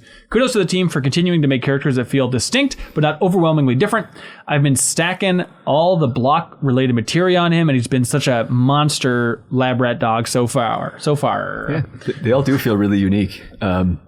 One of the limitations of the original game, it means you're just pressing attack. Yeah. But they all have their own identity. That's an excellent point. I hadn't thought about how much work they put into making all of them feel so different. Yeah. And especially somebody like good job. Tifa, where it's like, we gushed about it in the Deepest Dive remake too, but like Tifa was so much fun. She to punches. Control. It's like, how cool can you make this? Like, well, let us show you. Like, Yeah, she is exactly. so She awesome. flies around. She's probably my and she favorite punches. to control. Yeah, outside of do you Kalm. guys use the shortcuts, the L1 shortcuts, or do you I go to the don't. menu? Because if you do like the shortcuts with her, and it takes a while to memorize what you've put where, Yeah. but it just feels so It's cool. so good. I And use she the looks shortcuts as awesome. well. Yeah. Yes, I love the shortcuts, particularly just because like if I notice that she has an ATB charge and like I don't really know what to do with her, like immediately it's just like Unbridled Strength, which Yeah. just like powers her up a little bit, which is fantastic. But yes, I use the command shortcuts as well, and that feels like. You're right. There's a learning curve to it, but it feels like it's paying off now. Mm-hmm. But it takes a little while to kind of like get up there and be like, what am I doing? Yeah. But once you do, Once you have it memorized what you've got on each of the face buttons, because otherwise you're like holding down L1 and you're like, which one do I want and what does it do again? Right. Yeah. Yeah. Yeah, I forget what the ability is, but having Tifa, she's automatically triggering Unbridled Strength, even if I'm not controlling. there's Is a it- materia. The auto Materia? whatever materia. Yep. Okay, yeah, it's so satisfying. But I'm happy to hear that like there are people out there that are just like Red 13 is freaking Yes. awesome, because like I look at him and it's just like I had that same thought of just like, oh, this looks awesome too. Like I could do a deep dive into his combat. I just haven't yet. Did you do like the training thing to kind of Yeah, understand? the yeah, basics? and it looks like there's just a fun mechanic to him that I haven't really dived into, and I'm happy to hear that it's just like people are just like, yeah, it's awesome. No, it is a fun idea, and I wouldn't have thought of it, but it makes so much sense to have him be like a defensive character. He is basically a sentinel, just like, all right, yeah. like I will take the hits, and then I'm gonna freak out and go into vengeance mode. But just holding down square with him and having to like I talked about on the podcast, but he's a Crash Bandicoot. Like it is ridiculous. yeah. And then when you're in the command menu and everything's going in slow motion, like seeing him like coming around an enemy sideways, just as a big circle blur. This dog is Chasing his losing tail. it. It's so awesome. Like that commenter said, the animations on Red 13 are just fantastic. Oh, unbelievable. Josh M, forgive me. I am not going to read Josh F's comment. But they say, as much as I love Aerith and Hate Josh Tifa, F. Barrett's bonus round and Red Stardust Ray have been game changers for me for staggering almost anything. Cool. Yeah. Hey, I got a dumb question. It comes up a lot in those Fiends things. How do you pressure an enemy exactly? It usually They tells each you have like if you different assess. ways to do it. Yeah. Okay. Yeah, A you lot of gotta times it's assess. like You're an elemental assessing, right? Oh, I'm weakness. assessment. Look, I'm an assessment. There's no doubt about it. So, Sure? okay. Yeah. I've got the license plate. Things that interrupt like their can't remember if it was like their attack pattern or Right. Oftentimes they're elemental weaknesses, like they'll pressure them, or just like if you dodge a particular attack, it'll pressure them. Usually it's the yellow text on the assess. Like read that, you'll understand how to pressure them. Did you guys have any particularly difficult moments with the World Intel combat scenarios? Which one? the one that was by the beach. I was having a hard time with the pressure and the stagger because their health bar was so low. Yeah. It was for me. It was the one. It was like those birds in chapter 4, where it's like, don't let them take flight. Oh yeah. Yep. Yeah, something like that. Anytime there's something like that, like don't let him use the poison spells. And I'm like, Right. what am I saying? Okay. Yeah, when those two big birds start doing their charge up to fly, and you're like Yes. trying to go back and forth between them, and you've been trying to charge all your ATB gauges just for that moment. Yep, exactly. That's Very exactly. stressful. Yeah. Ultima 786 is really taking us back to the prize here, saying, how can this game be real? Did y'all see Kalm? Not that impressed, honestly. Isn't that ridiculous? Yeah, I know. Yeah. It's just yes, it's ridiculous. Yes, it's ridiculous. Like the fact that like I was getting lost in Kalm, I'm like, Jesus Christ, Right, they blew yes. that out in such a huge way. And I hate to keep on being the Final Fantasy IX guy, but it looked like a Final Fantasy IX town, like exactly Yeah, I what can I see would that. dream Yeah. of, like Alexandria or whatever. Yep. Okay. So cool. To me, it reminded me of Hogsmeade. Oh, yeah. What? Yeah. No, just kidding. Hogsmeade! But yeah, I mean, to take Kalm from you were in the inn and you could go in the materia and weapon store. Right. There was like maybe 8 people walking around town that would give you a one-liner. Yeah. Yeah. And now to flesh it out into a full-fledged town. With Yes. so many NPCs. Yeah. Layers on layers. Really cool. Yeah, it's absolutely incredible. Go swimming in the canal. That blew my mind. Like the moment where like Cloud is just like, I'll just get in this water, and like, what are you doing in there, Cloud? You can't possibly swim. Blake H writes in and says, when you swim, Barrett, Tifa, and Cloud all swim breaststroke, but Aerith uses freestyle. I don't think there's any deeper meaning to it, but I love all these small details, and it does wonders for everyone's characterization in its own way. Very cool. Yeah. I didn't notice that. That's awesome. So yeah, just the amount of detail and absurd stuff in Kalm, people are freaking out about it. Court C writes in and says, as I was walking through Kalm, an NPC at an ice cream stand shouted, "Chocobo ice cream!" I examined a booth to see if there were any popsicles with chocobo heads, but there were none. Are we to assume that chocobos produce milk from which this ice cream is created? Yes. It's the only conclusion we can draw. That was in the original. Yeah, it was actually big. There's a whole mini game of milking chocobos. It was like the CPR. It was pretty twisted and Get fun. the gold chocobo. You had to do it. Max A writes in and says, "Hey, I work in theatrical lighting. So when I heard that Kalm had a theater in it, I had to go check out their lighting setup. Hell yeah. All right. They seem to be using a system of LED PAR 64 cans with barn door accessories. Pretty simple stuff. That said, the theater technician in Kalm needs to up their game because there's some shoddy work there. The cable's hanging way too low where it can hit the audience when it should be tied up as tight as possible to the pipe. And there are no safety cables on any of the lights to mitigate risk of falling. Anyways, I can't wait to see the gold saucer and see their theater lighting setup." Oh my gosh, I love that. Is this the same as the photography commentary? Oh, Yeah. interesting. It might be a different nerd, but they should get together. Yes. Film some of this guy's plays. When we ran into, what's the photographer's name in Kalm that you can hand a picture off to? Yeah. I don't think Snaps or whatever. Snaps. I was like, good for that commenter. I bet they're so excited about this side quest. Snaps Rumor live. has they've never left that. Yeah. Sending that Still first snapping vista. pics. Yeah, just scrolling Nikon. through the different frames. Paul H writes in and says, "I was walking through an alleyway in Kalm, and there were two guys talking about the Honeybee Inn. One of them said, 'You should have been there, man.' The blonde dude slayed the stage like I've never seen before." It's so fun. Yeah. Just the amount of weird NPCs, like the one guy screaming about the theater, trying to get people to the theater there, Kyle, whatever his name, which people are saying like he's a relative or he's in one of the books. Like the amount of detail that they're packing into random Kalm NPCs just blows my damn mind. We have... I think one guy was describing Aerith too, like... Yeah, those are the people are saying those are so funny that they're like describing like... Yeah, chatting with his friend like, "Oh man, you should have seen her. Pink ribbon in her hair. Think I'm in love, bro." I didn't even see Okay, I didn't see this. That's very good. Deuterado writes in and says, "I tend to dislike and avoid minigames in most RPGs, but I tried Queen's Blood and was absolutely shocked by how much it hooked me. The side quest, A Rare Card Lost, centered around getting a card back for a bartender, provided one of my favorite moments in the game so far. I had the biggest smile on my face when the bartender brought up Tifa's legendary drink, the Cosmo Canyon, and got advice about the secret ingredient. It's salt." Yeah. Little extra salt. That's another great example of like just like the smallest side quest where it's like, okay, you're running around collecting this card, yada, yada, yada. This guy's upset about losing it. And then the payoff is you get to hear somebody compliment Seventh Heaven's drinks with Tifa in the room, not knowing that Tifa ran the bar. Like that is just, you can't ask for a sweeter little moment than that. I really do like that like each side quest has these like unofficial like companion that just joins in automatically. Like whether or not they're in your party, it's just like, hey, it's you and Red 13 for this one, and you're gonna have like this nice moment with Red 13 after it, but it doesn't like announce that either. That's just like for you to discover. Yeah, and they'll have a little, hey, party level up here thing for it. It's like, okay, I guess you're just kind of cementing how I feel already by having an extra 2 minutes with Red 13, you know? Are you guys trying to do any specific thing with your intra-party relationships, or are you all people pleasers like me and trying to make everybody happy? Can you imagine, is it possible to really play that in a way where you're like bashing certain party members and lifting up others? Like, is it possible to be like, I'm going to roleplay Cloud as being an extra big dick to bear it? It just feels like this isn't the game for that type of play. There's one time a chapter, it feels like, where you've got conversation options, right? Yeah. And there's one mean one, but, you know, that's otherwise you have to avoid using synergy stuff with them. It's, you know I what did mean? accidentally...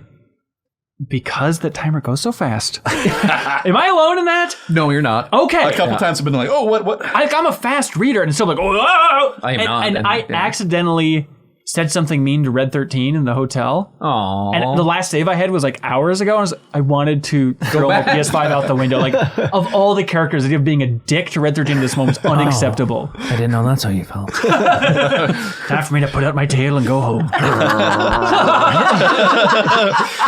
Okay, Can we talk about the grr? Like, so we heard it 7 times. Yeah.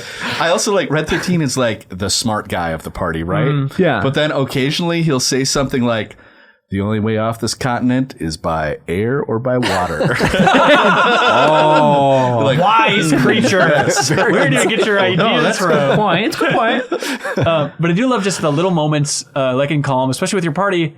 What's just the most satisfying thing in the world for Barrett to be like, all right, soldier, you got the day off, go enjoy. It's like, this is how you should start every RPG. You have the day off, go enjoy, go on a date with your hottie best friend. This is going to be great. But talking to Barrett, I love where he's like, I think, doesn't Cloud say something like, a little early to start drinking here in the bar? And it's like, I'm not drinking. I'm not drinking until we reopen Seventh Heaven. Until that point, I'm not drinking a drop of booze. It's like, that's such an interesting character moment for Barrett. Yeah. And you can can't you say, like, doesn't Cloud say, like, I'm with you on that? I think so. Yeah, you can support it. Or you can actually open his mouth and shove booze. That's what I did. Yeah, that's smart. Yeah. Next time we should drink Cosmo Canyons here. Oh, can we make some Cosmo Canyons? Yes. I mean, great. Do you have any salt? Got no salt. Got everything except salt in a cup. Let's see. Jake McGilligan says, one of the small things these games have mastered, in my opinion, is the blank join the party graphic, which felt great in Remake as well. Sure. And the moment with Red, where he declares his intention to stay with the group and specifically thanks Cloud, was one of my favorite moments so far. And then the Red 13 has joined the party, and it was the perfect cherry on top. Thanks for the deepest dive, says Jake. Thank you. Yeah, Yep. Again, just any sweet moment of just somebody being like, hey, no, for real, thanks, dude. Like, just that moment of Red going out of his way to be like, hey, I owe you one. Like, I haven't really had a chance to talk about it, but that was hell where I was. And the fact that I get to go with you guys on this quest is so much better. Yep. And the official party joining thing, you're just like, we did it. He's with us. Yep. Patter says, what stood out to me the most is how well Rebirth differentiates Nibelheim from Kalm. In the original, it's mostly the color of the roof tiles that sets the two apart. And here, the contrast between affluent and poor, urban and rural is so striking. Kalm has the best vibes of any RPG town I've ever been to, and I loved it there. Close, From the first hint of jazz playing in the night to the bustle the next morning, 10 out of 10 would go again. Yeah, I do love that, like, when you're going up to see Tifa, and it's like you hear, like, the saxophone, you can kind of look out the window and be like, oh, this town's going to be sweet. Like, just getting that little tease where this is going. Yeah, we have not been able to experience any other Kalm nightlife, though. That's true. Yeah, I'd like to see it. Kalm After Dark. Yeah, where the bands can really let her rip out there. But I love that point of, like, talking about how affluent Kalm is. It is an interesting note of everyone talking about Midgar so much in Kalm, comparing their lives to Midgar. It seems like it's a kind of, it feels like a affluent suburb of Midgar in some ways, and everyone's always referencing it. The Edina of Midgar? It's the Edina well, didn't you of say, Midgar. I swear somebody said this like last time, and it's just like, it's the place that like Midgar executives go to retire. Could be. I think we talked about it on the MinMax show. I think maybe, Sarah was something talking like about that, or something, yeah. But hang on. Ronnie is squinting hard. So this is a note that I had. It says, Red 13 expresses gratitude for saving, for Cloud saving him from Hoja's lab. Yeah. And then Cloud says, maybe I didn't write this down correctly. Looks like Rook has a backbone. Excuse me? Looks like Rook has a That's what Cloud says? Yeah. Huh. Hey, Did I dream that? Because seriously, looks like Rook has a backbone. It can happen. I could see him saying it. What does it mean? Here's my larger question. Is Cloud... It's my only note. Yeah, it's size 72 font, and it's in Wingdings? I can read it. Is that a whole section on Chadley? Yes! Chadley's supple arms. No, here's a larger question for all of Rebirth here. Yeah. Is Cloud likable? Cloud is likable by the party that... He is likable in the context of his friends. Because they all think this guy kind of sucks, but we're still charmed by him? They love him. If it was just I feel like they love him. If it was just him with nobody else to bounce off of, I don't think it would go very well. He would kind of suck. Yeah. I feel like he'd be like a Zack. But doesn't he feel like he's dragging everybody down in some ways? Like I feel like they just to have him always be the downer, like, oh, I guess so. It's like, just have fun like everybody else, man. I think Tifa and Aerith like have just like such a beat on him that they don't allow that energy to permeate the rest of the group. And Barrett too. Like, it just doesn't go very far. Like, Cloud is going to be changed by the end of this for sure. Yeah, we've been saying that. Well, we've been expecting it even like the end of remake for him to open up a little bit, and he's still pretty guarded. But like there are moments, but he's kind flashes. of a baby boy, you know, he's like, a stupid baby. But there's like moments and flashes in Rebirth. You know, after he not to jump fully to this section, but after like the Mr. Dolphin section, when he gets up where he needs to go there, like he does have like there's a close up little smile, like a little smirk. And it's yes, Can you bring that vibe into more of just your conversational discussions? But they know that. What? They know that. The developers? Yes, of course. Like, Like, this is like his private moment, so he's gonna be like, hell yeah. Yes, that's his moment. And like, by the end, he's going to look at everybody and smile. I love you. I mean, if we're ahead too, I really enjoyed him as the captain of the 7th Infantry. Yes, and absolutely. The fact that Tifa had to like yank him out of there, like, all right, soldier, we got that was sweet. Again, he's like, he's enjoying this 10,000 times more than like going on a date with Aerith. Yeah. You know, at least in this phase of the game, which is a tough thing to wrap your mind around, but sure. Another fun Cloud moment there. I think it's in the chapter 2 Queen's Blood quest where he goes up to somebody and you have to play them to beat them to get the card back. Yeah. And they're like, "Are you a winner?" And he goes, "Some say." Nice Cool moment. guy. Calvin Dimas writes and it says, did anyone buy the weapon upgrade for Cloud at the beginning of the game? The weapon costs 3,000 gil, but the game only gives you 2,000. I was wondering if you sell all your starter items, if it's even possible. For those that did buy the weapon, did you also feel a little silly when it shows up later in a chest? Oh, sure. So yeah, like, no, I couldn't buy it. So. I think they warn you about this, but yeah, all items. They do. There's no You can store find exclusive the weapons item. in the chests. Yeah. But if you miss them, you can always get them. Yeah. Yeah, okay. I kind of wish there's some exclusive stuff. This is a larger nitpick, I think, but maybe I'm just not enough of a systems guy, crunch the numbers, but I don't think there's been a piece of equipment so far, and I'm 23 hours into this game, right? I don't think there's been a piece of equipment so far that I've been the least bit excited about. Of like, ooh, look at this. Like, ooh, look at these stats. Look at this benefit. Like, it just feels like, okay, put on this armband. Okay, whatever. Yeah. There's like I'm excited about the materia. Yeah, does it have one more materia slot? Then I'm excited. Right. Yeah. I think there's one accessory. Yeah. There's an accessory that like, I think it's like a scarf that like gives you boosted ATB out of the gate. And that's when I'm like, ooh, okay, that's something. And I feel like that's the only one that I've really cared about in any way. Yep. And the look of just like the new weapons. That's always the best part. Yeah, you're right. You're right. That is exciting. I am being very diligent about item transmuting with the expectation that in the end of the game there will be extremely cool stuff there. I will have had to got my level up. Yeah, right. For that. Are you guys doing all the transmuting as well? I'm trying to as well. Yeah. You're at like transmuting. 8.5, I think, is the max you can get for level in the place Like that where we are right now. Yeah. I don't know if I've been looking at that specifically, but I transmute. I'm a transmuter. Okay, good. I love Miss that. potions, bro. So you haven't done any of it, is what I'm getting. Right? Lots of miss potions. But I love the first time you transmute something, you get the transmuting experience bonus or whatever. really It's so addictive. It reminds me of Bloodstained. Did you play that game? Ritual of the Night, like a Metroidvania where you can craft recipes. And the first time you do any of them, you get like a permanent stat bonus. And it's like the best crafting bonus of any game, and this is scratching that same itch. Yeah. Started but never finished that one. We got Nate V says, when playing games of Queen's Blood, I've noticed that there is sometimes a special stand for Cloud to put his sword in while he plays. Yeah, no, that's true. Is this an umbrella stand that Cloud's using for the sword, or what is that? No, it is. I mean, that's just a level of Buster detail. stands the world over. Yeah. It's so funny. And that makes me laugh too with Queen's Blood. Every time I see that game in the world, I'm like, do you need to have the full castle model on the game? It seems like it's a pain in the ass to pack up. Like, you couldn't just have It's like one guy with like a cardboard, just like, it's just three. That's how honestly, they make their money. Yeah. Queen Blood Incorporated. Oh, you think so? That's like the high-end like Warhammer stuff? Yes. Because Oh, yeah. you don't even need a board. You just have the cards you can set down. Don't need Shut up. But instead, everyone just has like this 3D printed nonsense. Personally, I can't play it unless a little dragon blows some fire. I get it. What about the cups for the chip chips at the Yeah, end. what are you gonna do? Oh, that is Don't true. have the chips? Yeah. You need the proprietary board. While we're back on Queen's Blood, I love at the start of each match We're back on the Queen's camera zoom on both participants. It's like, Oh, yeah. Yeah. And then draw blood. That's such a good way to kick that off. Yeah. Would it be called this if Queen's Gambit wasn't such a hit? No. Exactly my point. Lazy devs. 3D Guido's here on Patreon. Finally, They submitted what does a Guido comment. got to say? They say, I haven't watched any trailer of Rebirth.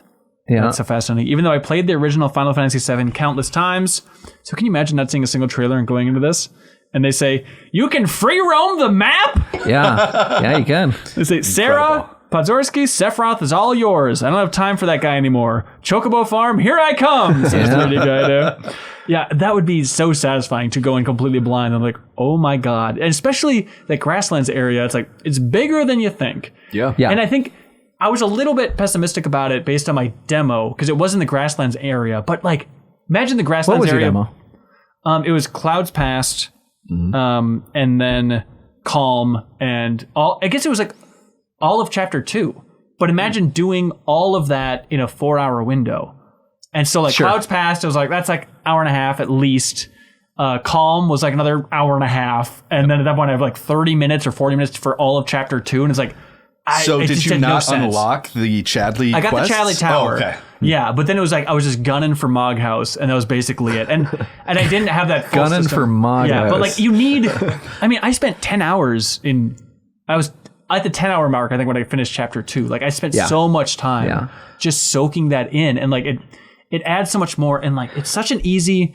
Again, just carrot for players, but like being a sucker for this world, just having any bit of lore, like here's some regional intel. Let's tell you about Kalm. And it's like, okay, I want to learn the full history of Kalm here. Or the part that really kills me is it's like, hey, let's tell you about the mythology of the summons in this area. Yes. Like, hey, Titan built this up. Or like back in the day, people used to sacrifice food to appease Titan. I'm like, this is exactly my jam. Yeah. I No, love absolutely, hearing absolutely, like yeah. ancient myths about the summons. Like that is such a cool little detail to pack in. And you're in those caves, and they've got the music playing with like the chanting and stuff, like very Final Fantasy 16-ish with Right. the Yeah. icons. Yep. Does anyone else feel like they're a superhero when it comes to the button press minigame for all the like? Haven't failed a one. Yeah, I haven't either. It's like, am I good at this, or is it just really? Yes, you are, Ben. Wait, really? Yeah. Are you flailing? No, I'm doing fine. I'm, I'm just saying you're good. That's all. Oh Jesus, that feels great. I lose every time. Is there I've dynamic completed- difficulty on this? Haven't completed one. I made Chapter 2 longer than I needed to make it. Yeah. I spent a lot of time exploring the open world before going to the Chocobo Farm. Same. And felt like okay. a real ding dong by the time I It's like, I should have waited too. Yeah. Yeah. I had no idea that's how it was. I thought maybe you'd like run into quests out in the out in the world. Yep. And then I didn't realize there was fast travel until Oh boy. Oh, really? Portion in Chapter 2. Look, Gotcha. Look, I admitted I'm dumb, all right? I just wanted to see more say it Red again, 13 though. riding on a chocobo, didn't you? Maybe. You might be. Or Red 13 riding it all funny like a little little dog on a horse. Yeah. You might be trying to appease Taylor Owens here, who has an interesting take. They say, I really like that they took the cues from Ghost of Tsushima in this game to create markers that catch your eye while exploring, like the owls for the Mako Springs and the glowing orb for the Divine Ruins. It is very smart. But the sense of discovery is undermined by the towers telling you where those things are. Yeah. My advice is to skip the towers when you enter a new region, and it makes exploration so much more satisfying when you discover things naturally instead of looking at the map icons. Yeah, no, that's a good point. That's a really good point. I think they're right. They are right. And also, I also have to ask, like, when so we had to get through Chapter 2, 3, and 4. Got to, yeah. Had to. We were blessed. I'd be interested to know just like how many people so far have made it through Chapter 4. From the community? Yeah. It seems like, I mean, I'm paying attention to the Discord and it seems like people are flying. Are But they? Yeah. I was trying to emphasize in a big way for folks the idea of like, you don't need to finish Chapter 4 to like submit a comment. Right. Yeah. You don't need to do that at all. Like, just if you get somewhere in Chapter 2, what are you you can doing do there? it. There's some crackling coming There's after crackling. There's crack. you. Yeah, there's crackling. So Ben, you said you were at 23 hours at the end of Chapter Total, 4. yeah. What about you guys? I have to double check, but I think it was right around 20. Okay. I was 29. Wow. Going real 55. slow. Do you know what you're at? No, I think Okay. it's. I would imagine somewhere around like 25. Okay. Yeah, 'cause I remember I started chapter 4 at 10 hours. And yeah, and I think I hit that save point around 19. Because Okay. chapter 4 was a beast. In the best, Chapter 4 was a beast. in the best way. Yes. Yeah. Yes. Yeah. That is delightful. Albert G says, did anyone else cry when the world map theme hits you as you enter the grasslands? No one freaking run here. And then when you enter a battle, it continues playing in a more bombastic format. The tears rolled down my face. It was so emotional to me and tugged at my nostalgia so hard. This game is amazing so far, says Albert G. I didn't cry, but I obviously you loved it. wouldn't- I've been whistling that overworld theme endlessly. And the fact that there's like different regions in the main grasslands area with different themes and stuff as it's rolling through, and everyone has their combat equivalent, like that's the part that just blows my damn mind. I mean, I was looking at like on Spotify. I was just looking at like the remake because the Rebirth hasn't been released on Spotify yet, but Okay. like the remake has, and I don't know how many songs it is. It looks like it's like 150, Yeah. 200. Like I don't know, Yep. and I would imagine like we're just going to get the same thing here with Rebirth or more, probably more. Yep. Which is it's baffling. So. Villain Max says, I really like the music in the sandy area between Kalm and Midgar. It's an instrumental version of the remake end credit song Hollow, Oh, cool. which also plays, is it the Sector 5 slums, I think? But I do love that song. That was interesting to have that kind of like, kind of low-key song, like the dun, dun, dun, dun. But to have that then transition into, did you get it by the Can I way? hear that one more time? I need to hear that. Once more. You know that song. I'm crying. It's really good. But to have then the combat version of that, it's like, this is such a weird twist, but you got to do it. It's fun. David J writes in and says, do y'all think that there are too many fast travel points on the map?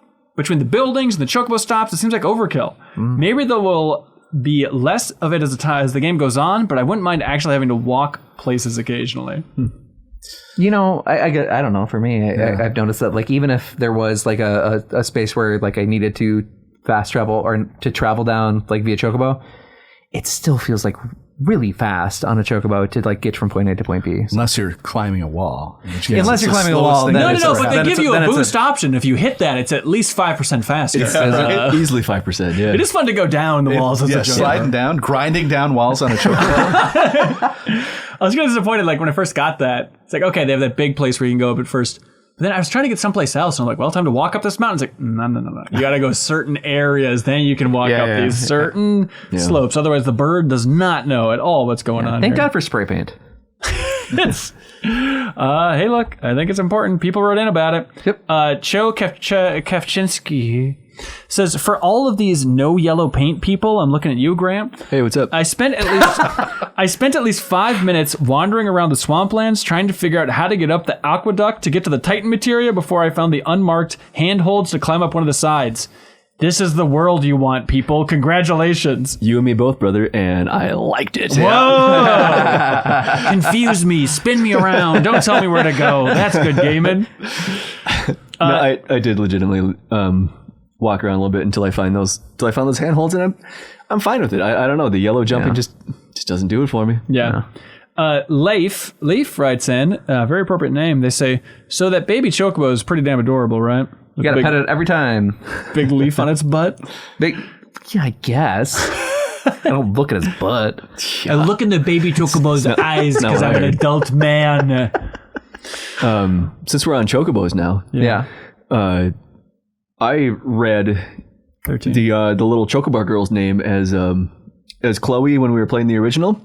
Yeah. It was Chol. It was Chol. Yeah. They fixed it this time around. Yes. Vindication is Kidding mine. me. Are you? It was Chol? Yeah, was. Chol. Jonathan Efrodin it's angry, Chloe. Okay, angry yeah. that they changed it to Chloe instead of Chol. I don't know about that, but Seems okay. completely out of line. Sure. Something tells me they righted it wrong there. I think it was always meant to be Chloe.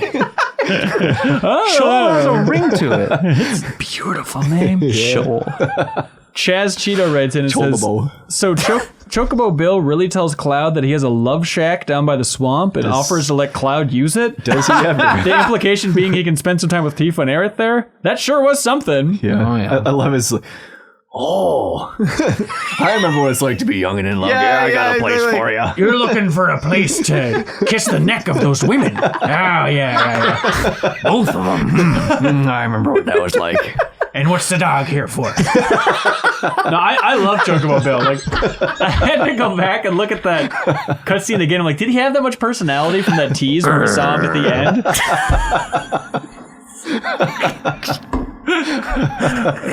He just does the same nod about no dates. Like, yeah, I'll be there. I think he kept his perviness at bay when you first meet him. He did, but I love just the fact that he's full on hippie.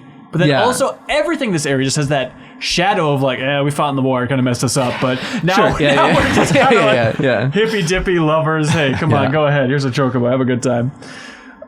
Let's see. Alex L says, please tell me I'm not the only person just cackling every time I run into Chloe's shop to grab those 4 materials in the corner, and hear the gang behind me just obliterate all of the shelves and pots. I'm sorry to Chloe, but I need those items. They just explode. They do every time. I love that the items all respawn though around the world. And it's like every time I went in to talk to Chloe again, it's like, oh, let me collect these one more time. Here we go. Wes Bates writes in about that too, saying the physics in Rebirth are hilarious. They are. Cloud and the company basically equate to a bull in a china shop when indoors. I was running around Chocobill's ranch, plowing through the benches near the vending machines like a linebacker, sending them scattering everywhere, then ran into the barn to talk to Chloe and utterly demolish the interior. The fact you can create such chaos, knocking the objects in the game around with no reaction whatsoever by NPCs made me laugh out loud. Hang on. Yeah. Where are their parents?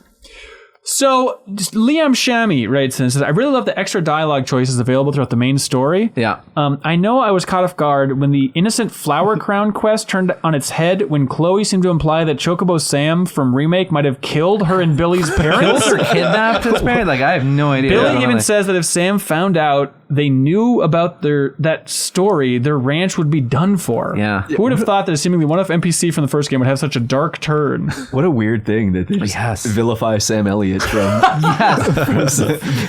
Just because of his stupid birds. It's I accidentally, it's very dark again because I think the timing, or maybe I just mispressed something. I missed one of those conversation things. I'm like, oh, this feels like the most important thing that I could miss. Like, I'm so curious to know, like, is there some more info from this relationship that is going to be uncovered later? I imagine Chocobo Sam's going to be like a misunderstanding or something, right? Like, probably. It feels like the first of like 3 quests that you would go back there later in the game, but I don't know if we'll do that, you know? I'm kind of waiting for, so far, what we've seen is there's not been a quest like, hey, go back to the grasslands. Not yet. And I'm guessing it probably will happen because that one was like, feels like there's more to it. this. They explicitly call out in Chapter 4 that you unlock fast travel back to the grasslands, too. Yes, that's true. Well, also, I think it's kind of foreshadowing where they're going with this because Billy and Chloe are favorite characters. They're like, hey, we want to get back into chocobo racing. Like, there's one character in particular we really want to take down. So I think once, in theory, if there's chocobo racing in this game, I think it's going to bring us back there, and you're going to train them up there. Checks out. By the way, the song that plays when you finish the chocobo, the little mini chocobo race, is so good. Now, this is different from Hip Hop to Chocobo? No, it's not. Muskie Goran says, how are we feeling about the glorious return of Hip Hop to Chocobo? So good. Is it too good of a song? I mean, it's Queen's Blood and Hip Hop Chocobo. We don't know. It's just like a 1A, 1B scenario. Put them together. It's so absurd. L Train says, finishing the Flower Crown quest was my favorite part of Chapter 2. I laughed way more than I should have when the crown that Cloud handed to Chloe was about as shoddily put together as crafts that I worked on. The fact that the team put so much detail into a flower quest is incredible. Hang on. My crown looked beautiful. My crown looked good too. Yeah. I wonder if there's some option, because you can choose what it's made out of, right? Yes. And so you have to follow and I love a diagram. Cloud looking at color and color. Yeah. Which one is white? And Aerith being like, Good. Yeah, There you you're go. really getting the hang of it, man. Those are flowers, Cloud. Also, Chocobo Billy's Chocobo apron or whatever he's wearing, does that look like that's a Capcom font to you guys? Could when be. I see him from afar, it just... Choco Billy's got too much going on. I think we can all agree. It's Very got like 8 confused. layers of style on this little dweebo. Good businessman. By the way, I just really appreciate like Barrett is just a standout character for me, and it just like this where he laughs and he just like loves Chocobo Billy for being such a stand-up businessman. You remember that? He's just a regular businessman. I just love that. Like, I like when he calls Cloud Pops too. Chocobo Billy. Right. It really made me happy. Pops. Brandon H says, remember in Sector 5 when he helped all those people? Remember when Aerith says that? When you're I think it's when you take that quest to do like to make the little crown. Right, Aerith yeah. says, remember in Sector 5 when we helped all those people? oh right, yeah. Oof, says Brandon H. When Aerith said this, I badly wanted Cloud to respond with, yeah, we aren't ever doing that again. I really hope all the side quests in this game aren't so tedious. Will I continue to do them all even if they are pointless? Yes, I will. They're better, much better than the side quests in a remake. Yeah, they Yes, have not they are. felt tedious at all to me so far. No, they take a long time, but I haven't really been annoyed by any side quest line yet, I don't think. I think the only one that really felt out of place to me was collecting the little pieces for the Wainwright to put. Okay, for the old man. Yeah, Right. second Chocobro's little wagon back together. Yep. Yep. That one was like, sure. Yeah. Yeah. But then you saw that old man sagging nipples, and it's all worth it. You're right. It's all coming together. You I'm could wrong. zoom in on the them. nipples are right. I'll tell you, there was this one moment, like in chapter 1. Cloud, snap out of it. Quit looking at those nipples. But there's that one moment in like chapter 1 when the game has not like set its tone in terms of side quests.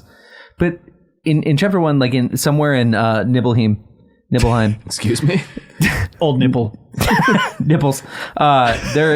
There's a little. Welcome to Nibelheim. We call it nipples. Nibelheim, and there's a little alleyway where there's like 5 cats that are just hanging around. Right. Start having flashbacks. And I started having flashbacks about just like looking for cats in All the Sector wrong 7. places. Yeah. In all the wrong places. And then you go to like Tifa's house and she's like, do you remember my cat? Right. Fluffy? Yeah. And how it was always getting lost? I thought for sure there's going to be a side quest here, like find Fluffy. Oh, right.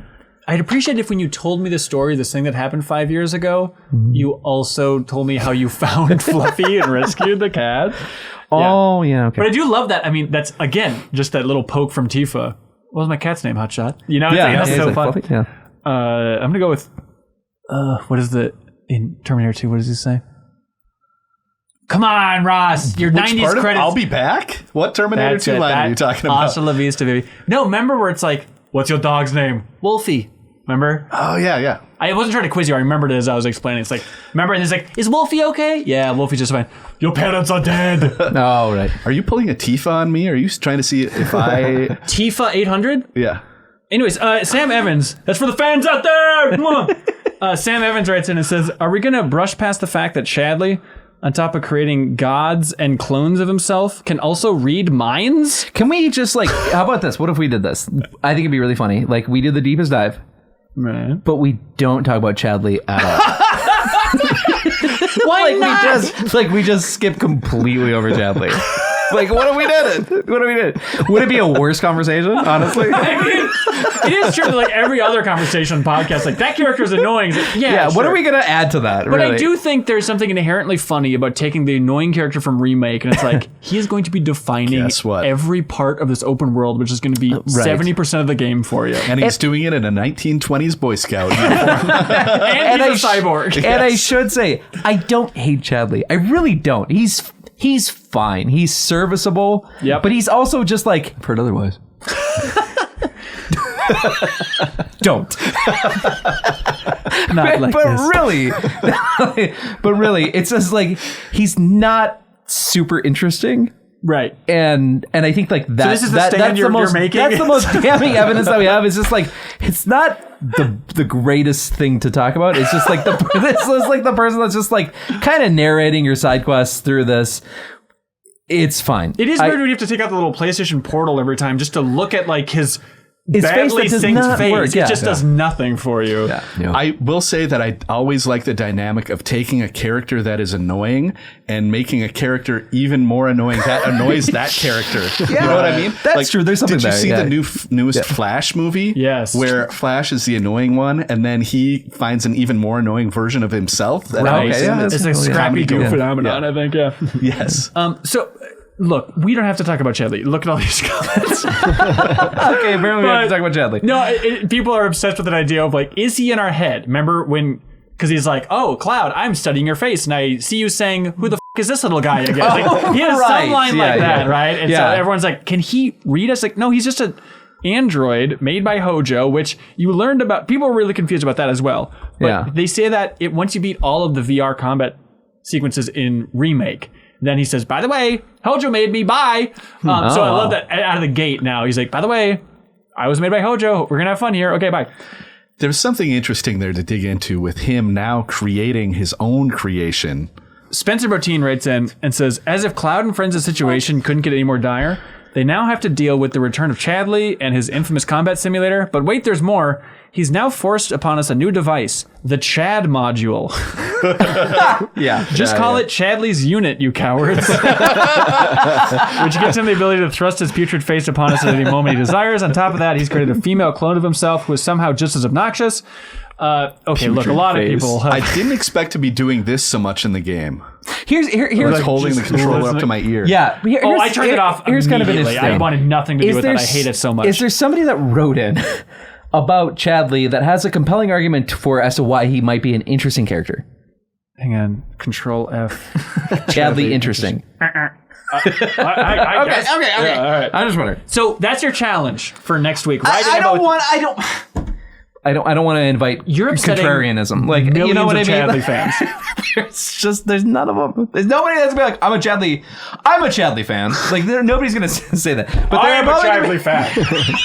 But there are going to be people that I would imagine that would defend him as not being offensive. And that's what I'm saying. He's not offensive. He's just middle of the road. Let's skirt by him. Okay. That's fair. Derek Rozodowski says, why is Chadley so annoying? No. It's basically, does anyone else get a rush of dopamine when they find a tower or complete a challenge and it fills in some of the dots in the world intel bar? I noticed that the regional checklist bars look like materia slots, and filling new materia slots always has been such a satisfying thing to experience mechanical progress that way. So maybe they made the checklist look like that on purpose? I think that's an interesting idea. Yeah. I could see it. I see do what you mean, yeah. get a wild satisfaction about In finishing watching that it. off. And like once you get every little 100%. notch in there, yeah, it's like, all right, I've done it all, baby. Especially when it's like a real easy thing you do that just gets you a nice... Yep. Yeah. Which, I mean, that's the big thing. And the conundrum about this game, I think, is like, I'm not 100% kind of game kind of guy. No, and not so typically. like, yeah, so going into this, I'm very surprised that you actually like went that route in the first place. I was not expecting you to. yeah, well, do that. Dive, baby. Yeah, no, gonna do? that's true, but it's a lot. It's a lot. it is. But if there's payoffs, like, I played Super Like Mario Queen's 64. Blood. I was the only one that did 120 stars. cool. Yeah. But like now I'm going to have to do everything 100% because of the Queen's Blood cutscene that plays at the end of chapter 4. my God. Because of the Fort Condor, of right. the proto relic stuff. It's huge. Yeah. Yep. Okay. That Queen's Blood cutscene. We're jumping ahead a little bit. Yeah. But it's a very funny game, I think, so far. That might be the funniest thing that I've seen in the game so far, is to just flash to someone and be like, my God, what have I done? I'm creating Queen's Blood. It was just a game. Static hours. Like, this is absurd. It reminded me of like Mist in a way. Yes. Oh yes! Yes. Oh my God, that's very good. Yeah. Don't use the red card, use the blue card, you fool. Don't play the game. It's so ridiculous. I can't imagine where that is going, but Yeah. I'm here for it. But it is like, I cannot Exactly, wait yeah. until it happens yeah, to me. Yeah. The quest that killed me in chapter 2, and I think I'm reading too much into this, but I loved how relatively subtle it was. But the quest that killed me is the one where I forget even what you're looking for, but someone's like, "Oh, hey, Red 13, you're a dog. Why don't you use your nose and go find that stuff?" Right? That's the first farm you're at. Yes, exactly. Yep. Yeah. And so there's that weird moment where he's like, "Oh, okay, yeah, I can find this thing." And he's like, "Okay, maybe we need like a chocobo to help out a little bit." And going on that quest, and then at the end, after you use a chocobo to sniff your way through it, there's just like a little bit of dialogue. Red 13 talks about like, yeah, like my sense of smell was like really messed up in that lab. Like it freaks me out how it kind of destroyed my primary sense of the world. And it's not like a big sappy moment, but that is the first side quest that was a gut punch to me. Like, I love that it wasn't melodramatic. It was just like one of my favorite characters in Final Fantasy VII just being like, I was actually pretty physically scarred by that experience. And like, that's it. That is the best angle for side quests in 7 that they could take. Loved it. I think, it's going to be really kind of interesting to like kind of continue on with Red 13. And he's going to be like a little bit of kind of a melancholic, tragic character. Not tragic, but like he's got a sadness to him. Yeah, he's got a sadness to him. And I think like we're going to continue scoping that out in the future here. So bold prediction. Yeah. Where do you get your ideas from? I don't know. Jonathan G writes and says the wildlife in this game is so interesting. Really scarred by this deepest dive. The wildlife in this game is so interesting. I always assumed it was nothing but monsters in the world of Final Fantasy VII. In fact, it's such a novel experience, I found myself engaging with the photo mode, which I never do for other games. Yeah. Anyways, I found Dobby from Harry Potter hanging out on one of the towers. And I took a photo of him and I sent it to my girlfriend with the caption, I found you in the game. 10 out of 10 experience. You better buy your girlfriend flowers and be nice to her after that. Anyways, I found Or Dobby. at least a crusty old sock. I mean, Yeah, come on. if you're gonna be nice to Dobby. It's so darky again, but like just seeing the, of course, beautiful deer gallop their way into into nothing. But that's a cool moment, right? Where they're just like, fiend? You know what I mean? Like, they're just when they're talking about they're talking about just they're like, not gonna bug you. Yeah, they're not gonna bug you because like there's a difference between just fauna and fiends. Right. And how do you know the difference? It's like one is just gonna attack you for no reason. Right. And the other one is hungry. Like, some look like Earth's animals and some don't. Yeah. But I was such a sucker for like even just seeing like a little raccoon on a tree. I'm like, oh, this is what a raccoon looks like in Final Fantasy VII. That's so cool. Oh my God. Hey, come on, gather around. Look at this raccoon, you guys. Where are you going? You got to get the chocobo to get through the swamp. Yep. Yeah. You fight the big snake. True. The black what's robe. what's the name of the snake? Midgard Stormer. Midgard Very good. Couldn't remember. It's not Midgard Zolom anymore. The black robe guys on the other side of the swamp. How did they get there? Chocobos? Did They the probably- black robe chocobos? Did they pay guilt? Well, I mean, there was those like rickety boats. Maybe they used those because as we see in chapter on the 4, last they're boat. very comfortable on boats. They're happy to wait in line to get on a giant luxury cruise line. Yeah, That's they true, take that's it. Yeah. I assume they climbed on each other's shoulders and wore one big coat. and Just walked right by intimidated? looking menacingly, yeah.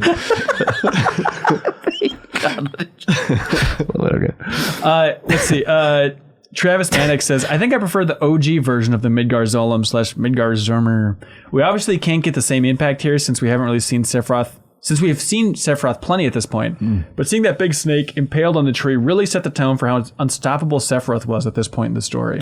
Well, also because in the original he was like impossible to beat Right. in the beginning. Like, Right. you I mean, could it's one of those not- things, technically you could, but Sure. I mean, it's like beating the first boss in like a From game or something, you know? Like, I guess technically. No? More difficult than More that. difficult for sure. than that, Yeah, yeah? for sure. Like I didn't even. I don't know. I didn't think it was possible. Like it would typically like one shot you.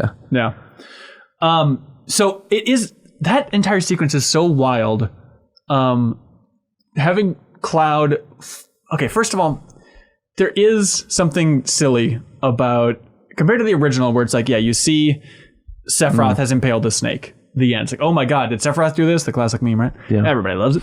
But it's like, oh my God, the power of Sephiroth. And now it's like, well, we got to have a boss in this section for chapter 2. And it's like, it makes sense that would be the boss. But there's something kind of self-defeating about the idea of like, okay, this impossible force that Sephiroth is defeated this thing we couldn't possibly defeat. And now it's just like, yeah, it's going to be a relatively easy boss fight. And then you kind of move on, you know? But then they combine that with the weird cutscene, I think, to try and make that more dramatic. Sure. And ultimately, Sephiroth is the one that kills the snake, even though he wasn't that difficult in the combat itself. Yep. Thoughts on that cutscene? Well, it just seemed like Sephiroth was actually helping Cloud. Right. And that is, I think, incredibly intriguing to actually like try to unpack like why. Right. Which I mean, like it would be impossible to like really, I think, unpack that at this point. But and more than anything, it feels like you get to see basically Sephiroth. It felt like he was, remember in Aladdin when Aladdin's underwater and he like kind of, the genie falls into his hand and the genie like wakes up and takes him. Yep. It felt like that scene, right? Of like Cloud is drowning in this swamp that's 3,000 feet deep. And Sephiroth. It's a classic Final Fantasy trope. Yeah. And then like Sephiroth basically like comes out of his brain is how it looks in there. It's like, this is a like different hallucination. It's It's just, static, right? Right. Yeah. It's a different look than we've ever seen for where Sephiroth is coming out for this whole thing. But it's a bizarre scene, and then he impales the snake, and then we're moving on here. But definitely like wild comes stuff. up like, it doesn't Cloud like kind of show like the rest of the party knows that Cloud killed the snake? I don't know if that's clear. Yeah, okay. I'm not sure. It's upsetting that we've gone this far without really talking about the most important thing from Chapter 2, which is... Moghouse? Moghouse, baby. Moghouse all day. I was going to talk about like, I think we're going to talk about like Butch's gang. Oh, we gotta talk about Butch's gang. I cannot believe that we haven't even talked about that yet. All right, let's talk about it, man. It's good stuff. That's the moment when I was like, we're going to run into everybody from Remake. Yeah, they are I all was gonna really be hoping. here. Part of me thought to myself, like, "Oh my god, are we going to see them in like Chapter 3 and 4? You know, like they're going to be like always there." Very happy to see that they just like they're in Chapter 2, and that's enough. And I really like in the grassland area around Kalm in the original game, you do encounter an enemy that has like it's like the little robber dudes, and they have the green spiked hair, which is one of his gang. It's like a random enemy you encounter. Oh, perfect. like the people that mug, right? Yeah. Right. Totally. Yeah, so it really does bring it all together that they are out in this grassland area too. Yeah. That's a good point. Yeah. And I love it's the most obnoxious quest to begin with, but I enjoyed it. They're so silly. It's just they basically They're feel like the obnoxious bullies from Power Rangers. You know, it's like this is fun. You know. Yeah. Play their classic music. That's a very good. That's a good time. But then the fact that pays off with the Proto Relic being like one of the most interesting quests going throughout the entire game. So like, if you don't engage them in Chapter 2, is there just no Fort Condor for you then? I would imagine that you could still do But do you get the first cutscene? I mean, you can go back obviously to Chapter 2 at any time to do that quest, I assume, because you unlock the. But there's so much of that little stuff that I'm curious about. Like even like Kyrie is optional for her being like, "Hey, I'm the merc way out here." All this stuff, right? Mm-hmm. I thought for sure that was going to be Johnny, by the way. Oh, sure. But having Kyrie out there, and then like in Chapter 4, she's at the end, like, "Oh, the cruise liner." It's like, so are they just not playing that cutscene if you don't? Can't believe they left her behind. Turn it around. Bring back Kyrie, our favorite. But yeah, if you don't encounter her, is that part of the cutscene just not in there? I'm so curious how they handle Kyrie. Because she seems so important. That would be so weird. I mean, like, you're right. So you can go the whole of Chapter 1 through 4 without seeing Kyrie, and then presumably you would still see her be like, "Wait for me." Yeah, it's That would be very weird. Yeah. But I guess you technically saw it no matter what in Chapter 1, but in theory, Zack's timeline that's going on over there. I guess, but still, it would be very weird. Yeah, it is odd. The party has a lot of tolerance for nonsense. Yes, they do. Yes, they do. Kyrie is where they draw the line. They're like, we don't like this. Yeah, that's true. This lady is too much for us. Yeah. That's enough. It's the rule of thumb I found in Rebirth is, other than Tifa, any character showing their belly button is going to be insufferable. I think it's basically what's going on here. Yuffie? Yeah, we'll see. We'll get there. Okay. Interada writes in, by the way, it's mopping up Chapter 2. They say, when you return the Quetzalcoatl in that fight to the live stream, Aerith does a little bow. I thought that was a nice touch of respect for a creature that old from Aerith. Oh, cool. That is nice. That is nice. Love that the boss battle music starts playing when you fight. Oh, yeah, When yeah, it yeah. starts flying down. Yeah. I was waiting to, like, when are we going to hear this? And it turns out that it's going to be, like, any time that they have, like, the big boss, like world region boss, you know. Yeah. Because there was what was the other one in Junon? It was the Mind Flayer. Mind Flayer, yeah, same thing. But Joe does write in and says, I just got to Moghouse, and the look and feels reminded me of Winnie the Pooh / Rabbit's Farm, parts of Kingdom Hearts. Yep. And then they say Wu-Tai Clan ain't nothing to F with. That's right, Joe. That's true.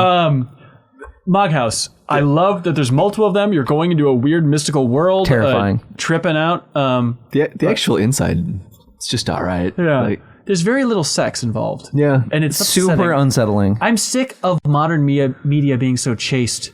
About To remove sex from our beloved Moghouse. Where's Mag? Where's Mag? Where's the bone? Oh my God. I don't remember this part of the original game. You don't? If you would, you'd be salivating, buddy. Imagine a Mog and a Meg. Well, don't even sing the song. It's too erotic. It's too erotic.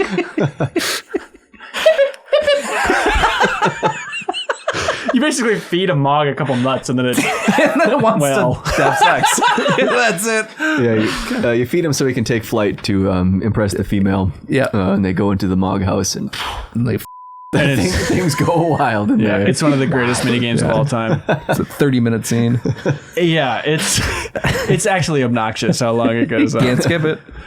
So by contrast, in the pause. new version of Mog House, you are babysitting and rounding up all the... Yeah. You're just, It's fine. They're having fun. I love that Mog House is getting blown out in a way, but I hope there's more story eventually to the Mog House I chapters. find them unsettling. I mean, like, there's something about they're just like, hey, come hang out with us. And they just they look a little creepy to me. Okay. I don't know. Like, you guys didn't get that at all? Like, no, not creeped out by the, We thought I they're got, all sexy, actually. okay. Me too. You're now entering... You're now entering the Mithril Mines, baby. Yeah. We are. Grant, what'd you think of the Mithril Mines? Did you not like the Mithril Mines? No, useless drivel. Useless dribble. What? Yeah. It's just a dungeon. Are you scared of a dungeon in your Final Fantasy game, you little baby? No. You little whiny sorry, baby? No. It did outside of the Turk element. Yeah. Right. There's a little bit of dialogue at the beginning that is good. It's good. You know, you find out that Barrett worked in a mine and he's familiar with the mines Yeah, and that's Mithril, how that works. Great. Jump cut 40 minutes ahead. Nothing happens until you meet the Turks. And then I'm the giant set piece moment where Barrett and Red fall to have a buddy adventure that does nothing for the plot. That is, people definitely pointed out that like there's not really chatter between them. Like you could have done something fun with those two finally on their own. It's cool that we can split up the party like this. Yeah. But it just wasn't capitalized on in that way. The only Is that fun how you part felt is like- seeing Barrett climb with one arm. That's very cool. That's very cool. Did you feel like it was kind of like a missed opportunity for like more exposition between the characters? Either I'm not sure if it's a missed opportunity because there's so much more opportunity in chapter 2 and 4. True. And like, I mean, I've seen just a few reports of like how long the game is. Yeah. And I feel like this part is just needless bloat, but to inflate those numbers because nothing. So we played the original. Yeah. This is 3.5 minutes. That's everything so far, though. Right. And it's a good 3.5 minutes, and it does what it needs to do in that time. And it just advances you to the next section, which I feel like this one just slowed me down from any story progression and any meaningful sense of what like the game is doing. But in the right now. scope of everything in Rebirth here, like I just loved having a somewhat more linear dungeon, slightly more story focused, and that the characters are going to be talking more after 10 hours of running around the field, which I'm enjoying, but at the same time, like I have a tough time bashing Mithril Mines when I spent more time, probably triple the amount of time, looking for like summon input presses around the world. Like I would gladly take just a somewhat tight dungeon experience. And I think some of the character stuff is really fun, like them bouncing back and forth about like the 2000 gil, like, all right, you owe me, now you owe me. Like that was some of the most fun dialogue I feel like in the game of just getting that party dynamic of those. And that's 45 seconds of it though. Yeah. And that's 2 all, hours. You're totally right. 2 hours is a stretch. Well, no, it was just 2 to 3 hours. What? No way. Depends on how slowly you push that minecart. I push it real slow. But I think, I think to Ben, like what you were kind of saying, like I like the idea of that they're still giving this more like curated experience in terms of just like you're going through this part and it feels like more like what we saw in Remake, where it's just, it's a path that forward. And It's the parts of Remake I didn't like when you're controlling Barrett shooting boxes and then you just replace. Yeah, and that's I think the other side of this too. where it's just like, well, it doesn't necessarily mean the most compelling gameplay in the world. That being said, like some of my favorite moments so far are in this place. Number one, like I really like that moment where like Cloud just kind of misses, just like when the two robe guys like fell down. He's like, oh, nothing we can do. Yeah. And like Tifa looks just kind of heartbroken by that. And the person that caught that, and the reason why I love Barrett so much, I think, at this point in time, is just Barrett caught like the moment where he saw like Tifa obviously like not liking that response and be like, I'll go look. Like I know mines, like I'll I'll jump down and kind of like figure this out. Right. And Tifa just looked like, oh, okay, that's fantastic. I love that. And the development of the 2,000 gil inside joke. Just like, I'll do it for 2,000 gil. I just love that. I want to hear that 5 more times by the end of this game. Also, like, she has that reference too, where she's like, "Oh, that's enough for your standard course twice. Right, Cloud? Oh yeah, it's like, Madam M. Oh my God, that's perfect. She's a little stinker. Yeah. But then also they call back to it later to make the Mithril Mines even better, Grant. When they call back to it and talk about like 2,000 was the amount that Cloud's mom offered him when he was starting out on his journey. Right. Yeah, and he's like, I have a it. job, I don't need it, I should be fine just with my military fee and all that stuff. So I love that it's like the 2,000, again, just blowing out every part of the original 7, the fact that he got 2,000 for doing that bombing run. Like the fact that that's so important throughout all of this in a narrative way is such a smart detail. It is smart, and also like getting to like what Grant is saying is just like, yeah, and you can't deny the bloat that is in this. Like as you're pressing square, right? And he's like, I like shooting the crystals, to be fair. Even though I realize that's you liked doing it. I mean, I would imagine like at some point in time you're like, I get it. You know what I mean? No, you didn't have it. Oh, okay. What's that old saying? Yeah. It's like when the only tool you have is a gun instead of an arm, every problem looks like a crystal you're supposed to shoot. I've heard that. Yeah. I do think about that a lot with Barrett. Like, no wonder he's such an aggressive guy. Every solution in the world is shooting something. Like, hey, that ladder, I need to lower that ladder so I can climb up it. Let me shoot 50 bullets at that ladder before it drops down so we can climb up on that thing. I mean, I will say I like the Turk part did what it what it did in the first and made it better. They captured Elena great. I thought her character was really good. Making it a boss fight was interesting because that's a deviation from the first game. Right, they didn't even fight. You just have a conversation with them the first time. I thought the end boss felt really shoehorned though too. Wasn't memorable. No. I was at that point after pushing the carts around. I was just kind of ready to leave the mines. And it's just like let's throw one more thing to impede your progress. Yarrow says you're wrong. Yarrow says that you. I don't think you. Hang on. What's up, Yarrow? What's wrong? We have the moment where it's just like nobody's looking at the Mako vacuums and saying like, love it, like it, you know, and it does. It's like what are we doing here with the pushing of the carts? Right. You know? They want to change up the pacing to their detriment. I think. I mean, it's like if it's an actual puzzle, that's great, but this is just. It literally does, because you're not doing anything but pressing a button and watching your character not do something quickly, but slowly do something. And it's kind of like, everybody can see this. Nobody's saying that this is fun. And I understand that it's like it's this opportunity for a change in pace. But can't that also be done with exposition? And they've already done that time and time again. The whole chapter feels like it's a pacing thing, but making me do something that's like extra forced and slow just feels like it doesn't respect your time as a player. Like, I don't know. Yeah, I get it. Yarrow says au contraire. No, they just said that they really like the boss fight so far compared to remake even, and having the ability to break the spine and arm off the Mithril Golem made the fight require its own setup and strategy to take down. Oh, sure. And I appreciate the restart from the beginning of the fight option, as I used it after seeing where a change in materia would help in the fight specifically. Oh, okay. Let's see. We have Wayward Prophet says, having played Remake just recently, the Mithril Mines felt like a massive step up from that game's dungeons. I appreciate the balance of linear corridors to more open caverns, the split party helping each other open gates and raise bridges, the beautiful visuals of the glowing crystals, and best of all, how they felt like the perfect length and don't overstay their welcome. Truly leaps and bounds better than the hours and hours spent turning off sun lamps and trudging through endless sewers and junkyards in Remake. Yeah, I would take this any day of the week compared to, it's a 25-year-old joke. I agree. Yeah. I'll go Train Graveyard. You go Train Graveyard? Yeah, of course. Yeah, I Train Graveyard had the best moments. I'm sorry. Why don't you do that again? No, do that again. Why don't you Train Graveyard? But Train Graveyard had the best moments! Like what? Name one. Trains. Graveyard. The Twains? Will you change where the track goes?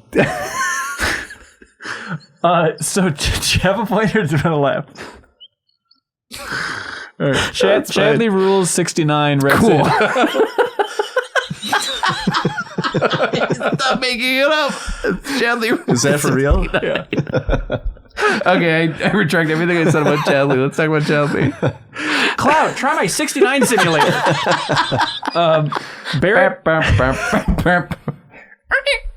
Barrett having a gun kind of breaks the universe, right? Like, I'm using him to fill Elena with literally hundreds of machine gun bullets, and she survives just fine.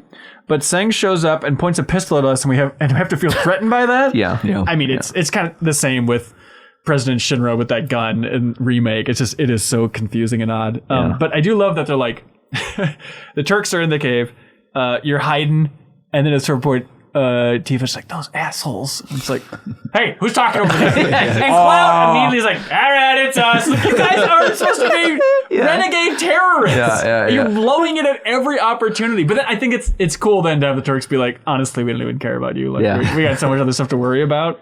There's one kind of cool moment with as Rude is fighting and he hits Aerith with just like an attack, and she's like, what was that? And he's like, sorry, I can't pull any punches today. Yeah. Something like that. Yeah. And the fact that that was like dynamic in the battle itself, just if you're using Aerith. Well, I guess you have to use Aerith because things are split, which is such a cool thing and smart idea to have the party split, because then they gave opportunity for like some really cinematic, awesome sequences that if they know for sure who's in the party, there's that one moment where it's like, where like Cloud and Tifa and Aerith, I forget exactly what the move is, but it's like, okay, get out of the way. And then Aerith is going to shoot a blast between Cloud and Tifa. And it's like, it just looks so incredible. Yeah. And it's all because, all right, it's only because we had Cloud and they know Red like, and Barrett are sectioned off.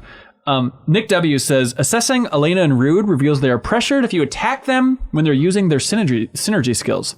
Facing off against a high-powered pair of enemies with access to a similar toolkit as the players really added to the feeling that everything in this world plays by the same rules. Yeah, no, that's a good point, yeah. Galen N, I'm glad whoever's filling the vending machines is also keeping up the bench maintenance in these mines. Everything was perfect in the cushions. mines. Yeah. Oh, those cushions, baby. Yeah. We did have... Troy wrote in, said, someone pointed out last episode how flat Cloud's butt was for the number of squats he does. That comment now feels all the more funnier to me that he needs a cushion to rest on the wooden benches for the Chocobo stops. That's a good point. Yeah. Just the worst ass for this. A real case of Hank Hill butt going on there. Oh, boy. But then we finally emerge out of the cursed mithril mines. Yep. And now we're in Junon, baby. Sorry, Junon. Junon. Thank you. God, I'm going to get Junon? One of these days. And you walk out, and it's like, what a beautiful new area to explore. And here's a bunch of cool black robe guys. And then a bird comes and grabs the black robe guy. Yeah, they do. And carry it away. That was the Condor from later in the side quest, right? I think so. Like, Yeah. Okay. So the Condor eats black robe weirdos. Yep. For me, he also then ate greens. I don't know about the rest of you. Oh, really? I definitely was like, this plant is the thing I'm supposed to grab.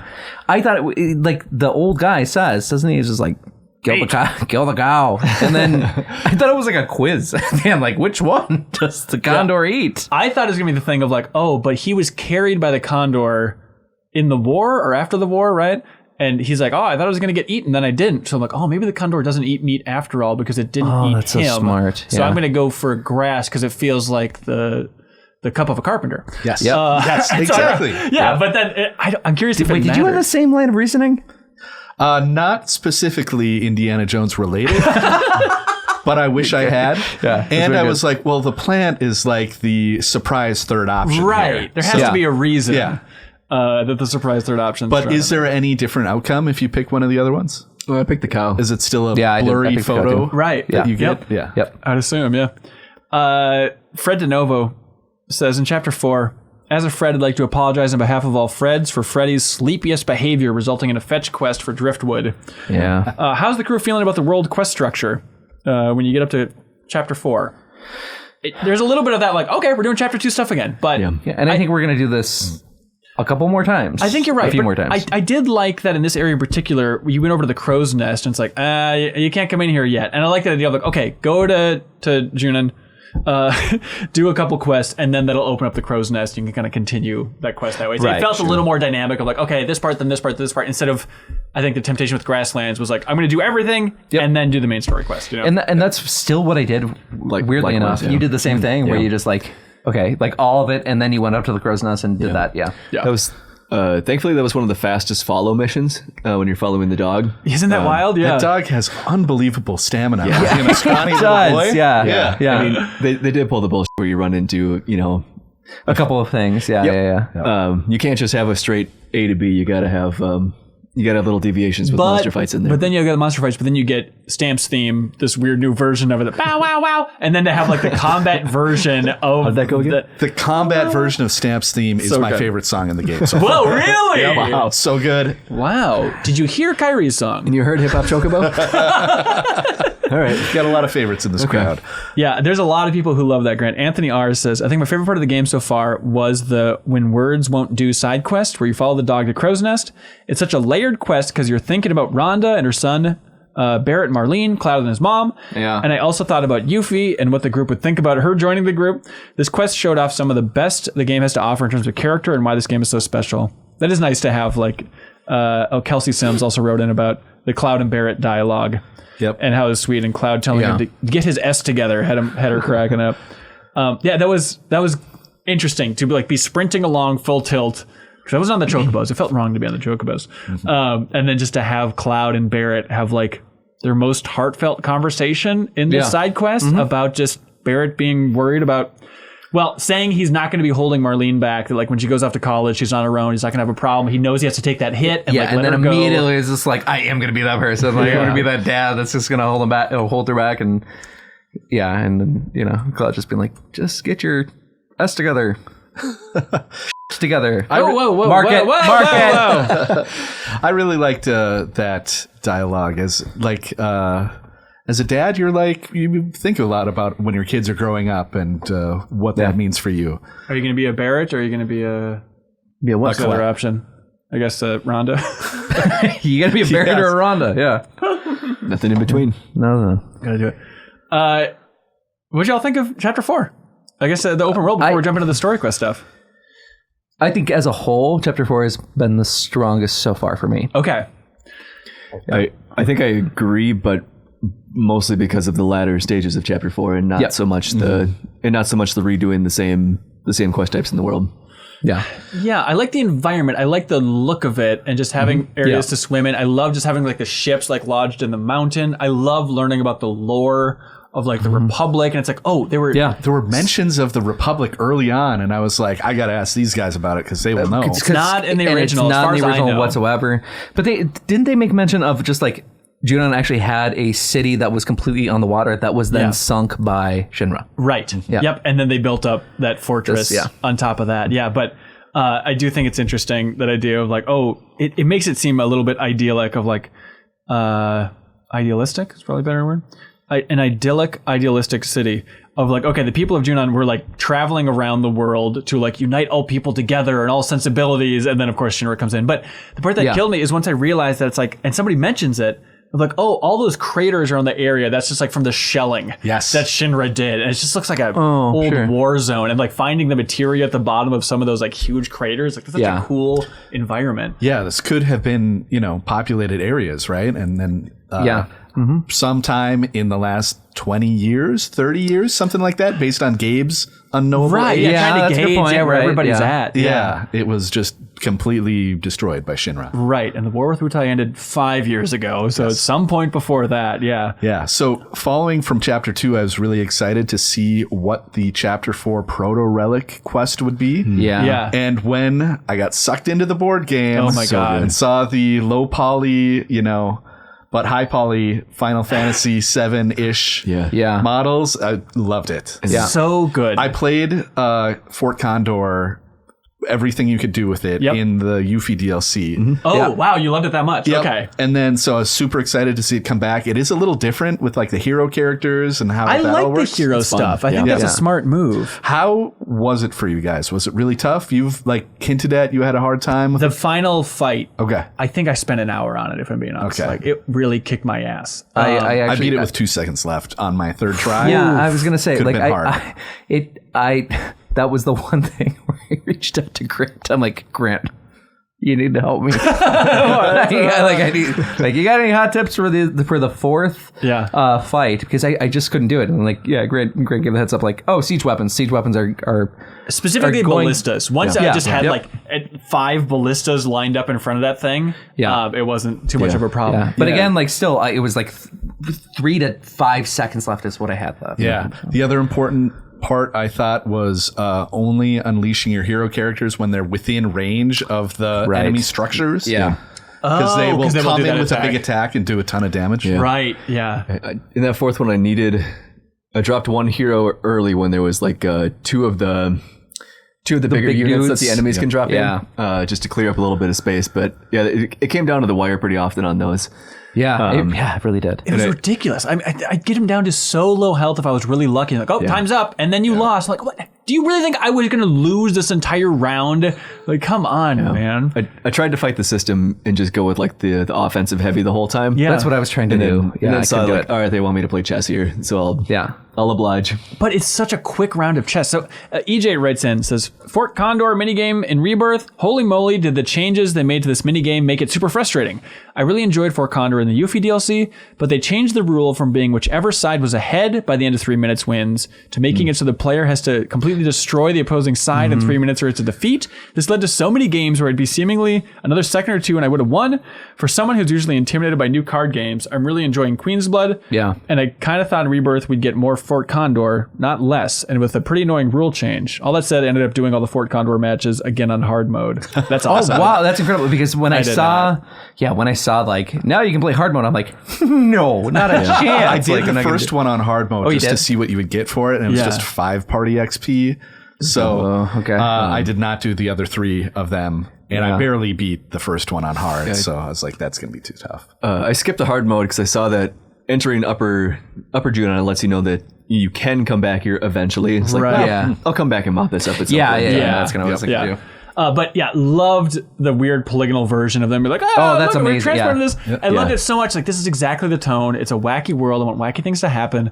The only part that bummed me a little bit was then when you come back out and cover yours, Ren. And then Chadley's like, "Oh, this is bending time and space. Nothing's ever happened like this before." And he's trying to like have some scientific explanation. I'm like, nope. Like, it's Final Fantasy, everybody. Like, we love just a little quirky thing. You don't need to Right. make it seem like it's some grounded Scientific, world yeah. where this suddenly happened. Like, have you seen Mog House? Like, everything's fine. Whatever you throw at us, we'll accept it. You know? Yeah, I liked it better when Chadley, upon the first instance, is like, it appears you've been sucked into the board game called Fort Condor.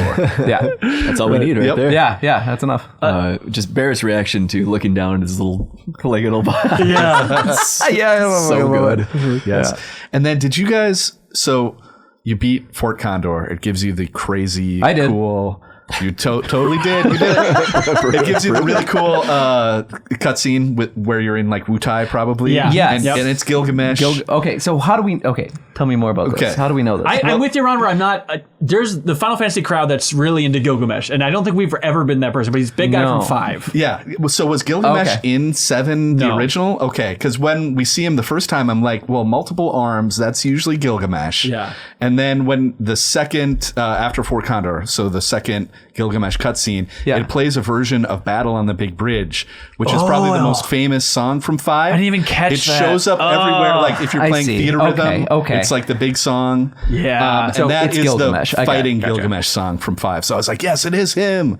So he's got a. I mean, like, and what I see is like he has a personality. Like, there's a goofiness to it all. Yep. And that's Yeah. what we're leaning into here, right? Yes. Okay. Right. Yeah. And if there's some reference to him like traveling through time or something, I'm curious why he's in like Wutai. Like, is that just a way to show and tease that environment for the next game or something? Maybe. I'm not an expert in Gilgamesh, but is there like a thing where it's the same Gilgamesh in every Final Fantasy game? Is That'd that a be thing? interesting. I don't know.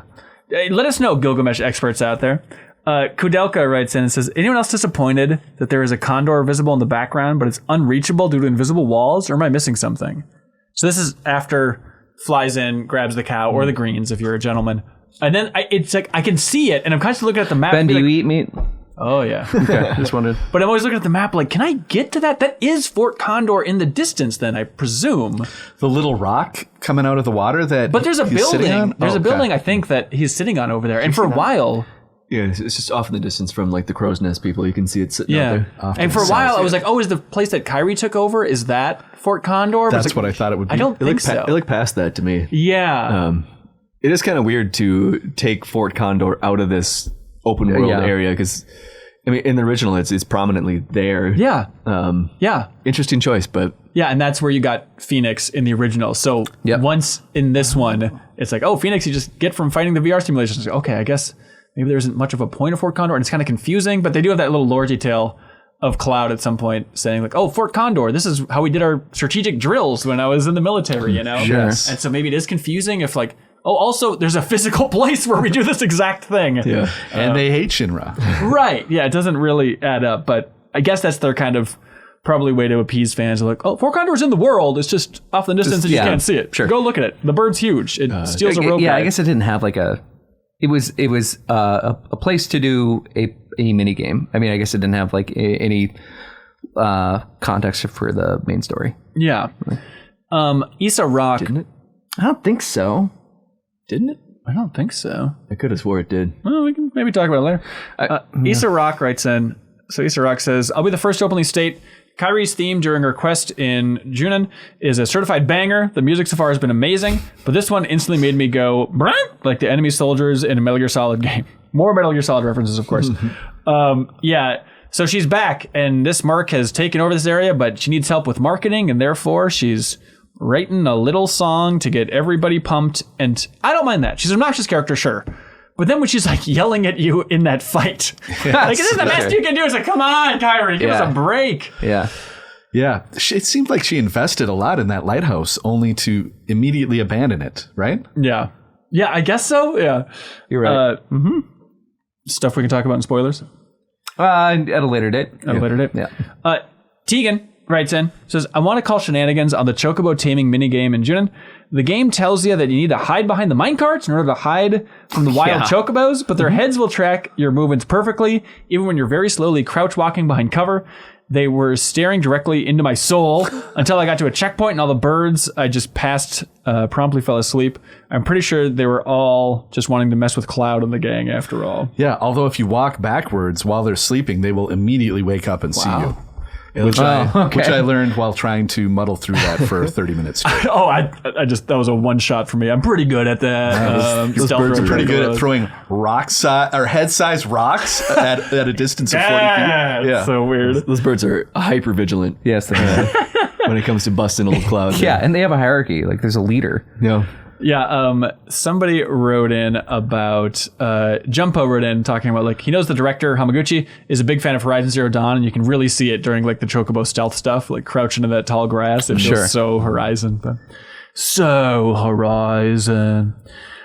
Kenny Two Slice says the lore surrounding Junon, gleaned from doing the side content throughout the region and characterization of places like the village beneath Junon, is the chief reason I'm loving this game so far.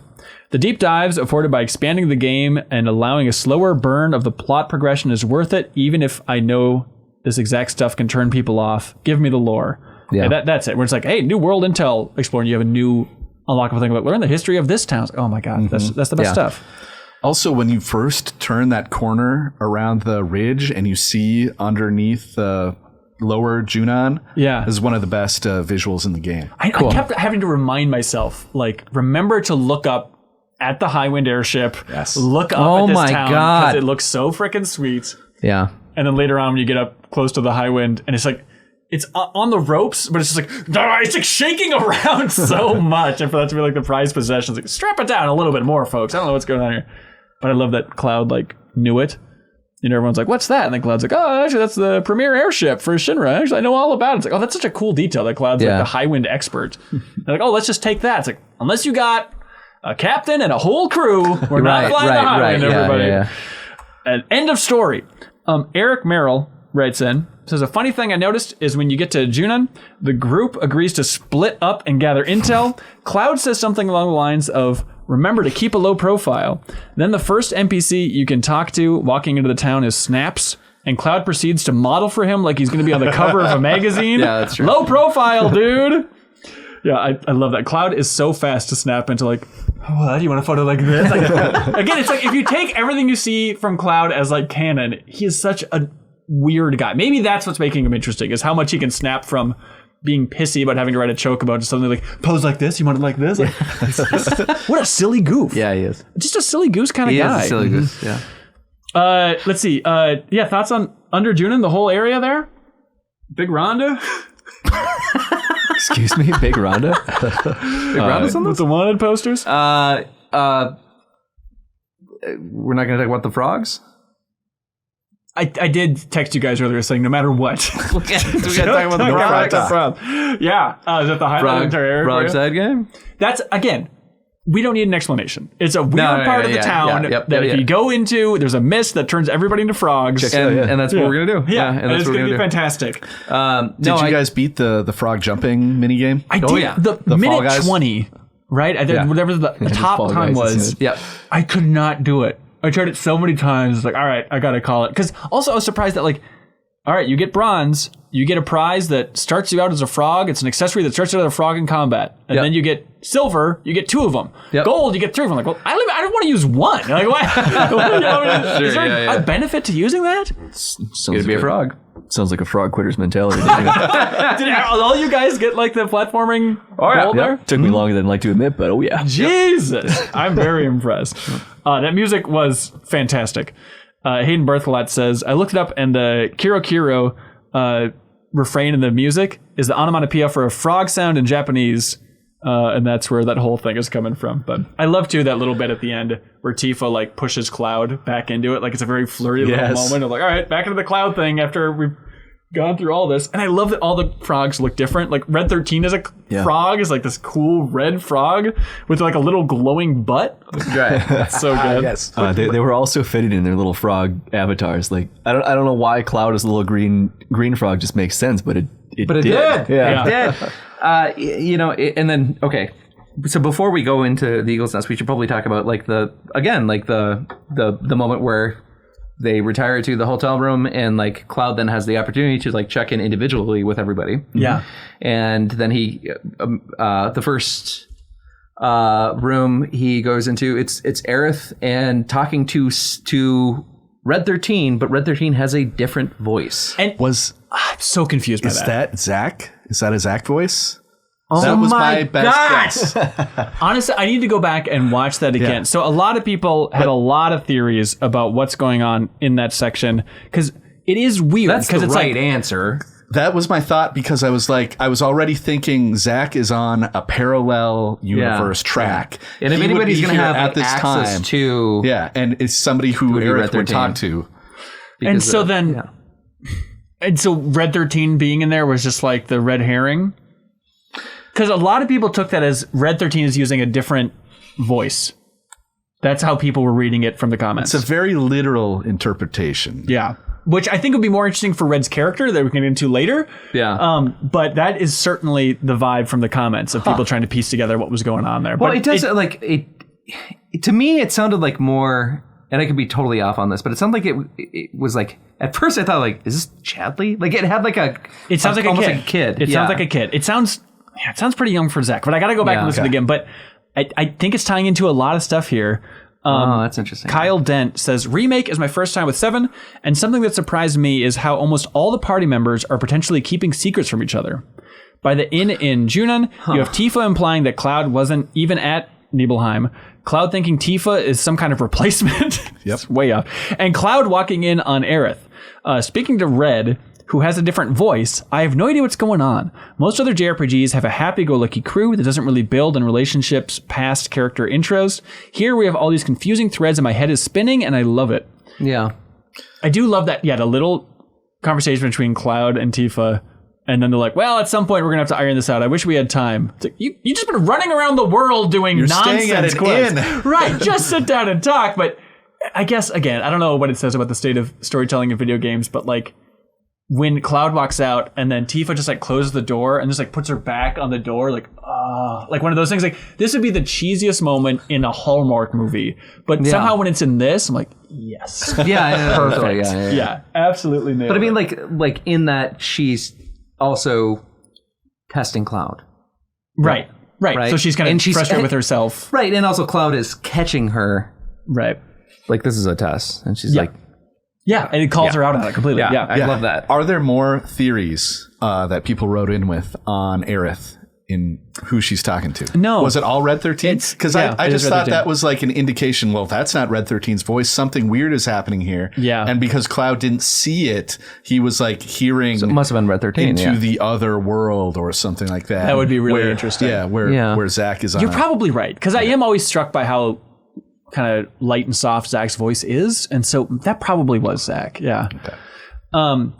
Yeah, that was Zack. Moving on. All right. But so there's a big scene before the inn that we should talk about, right? The reveal of, well, first of all, you get to see Priscilla and her dear friend. The reveal of Mr. Dolphin. Oh, Mr. Dolphin. So excellent. Of like Yuffie being scared in that boat, and then it's like, oh, it turns out he was Mr. Dolphin, but then there's also the big boss that's coming up. The Terror of the Deep or whatever. Yeah. And okay, it's like a fun boss fight. You beat the fish.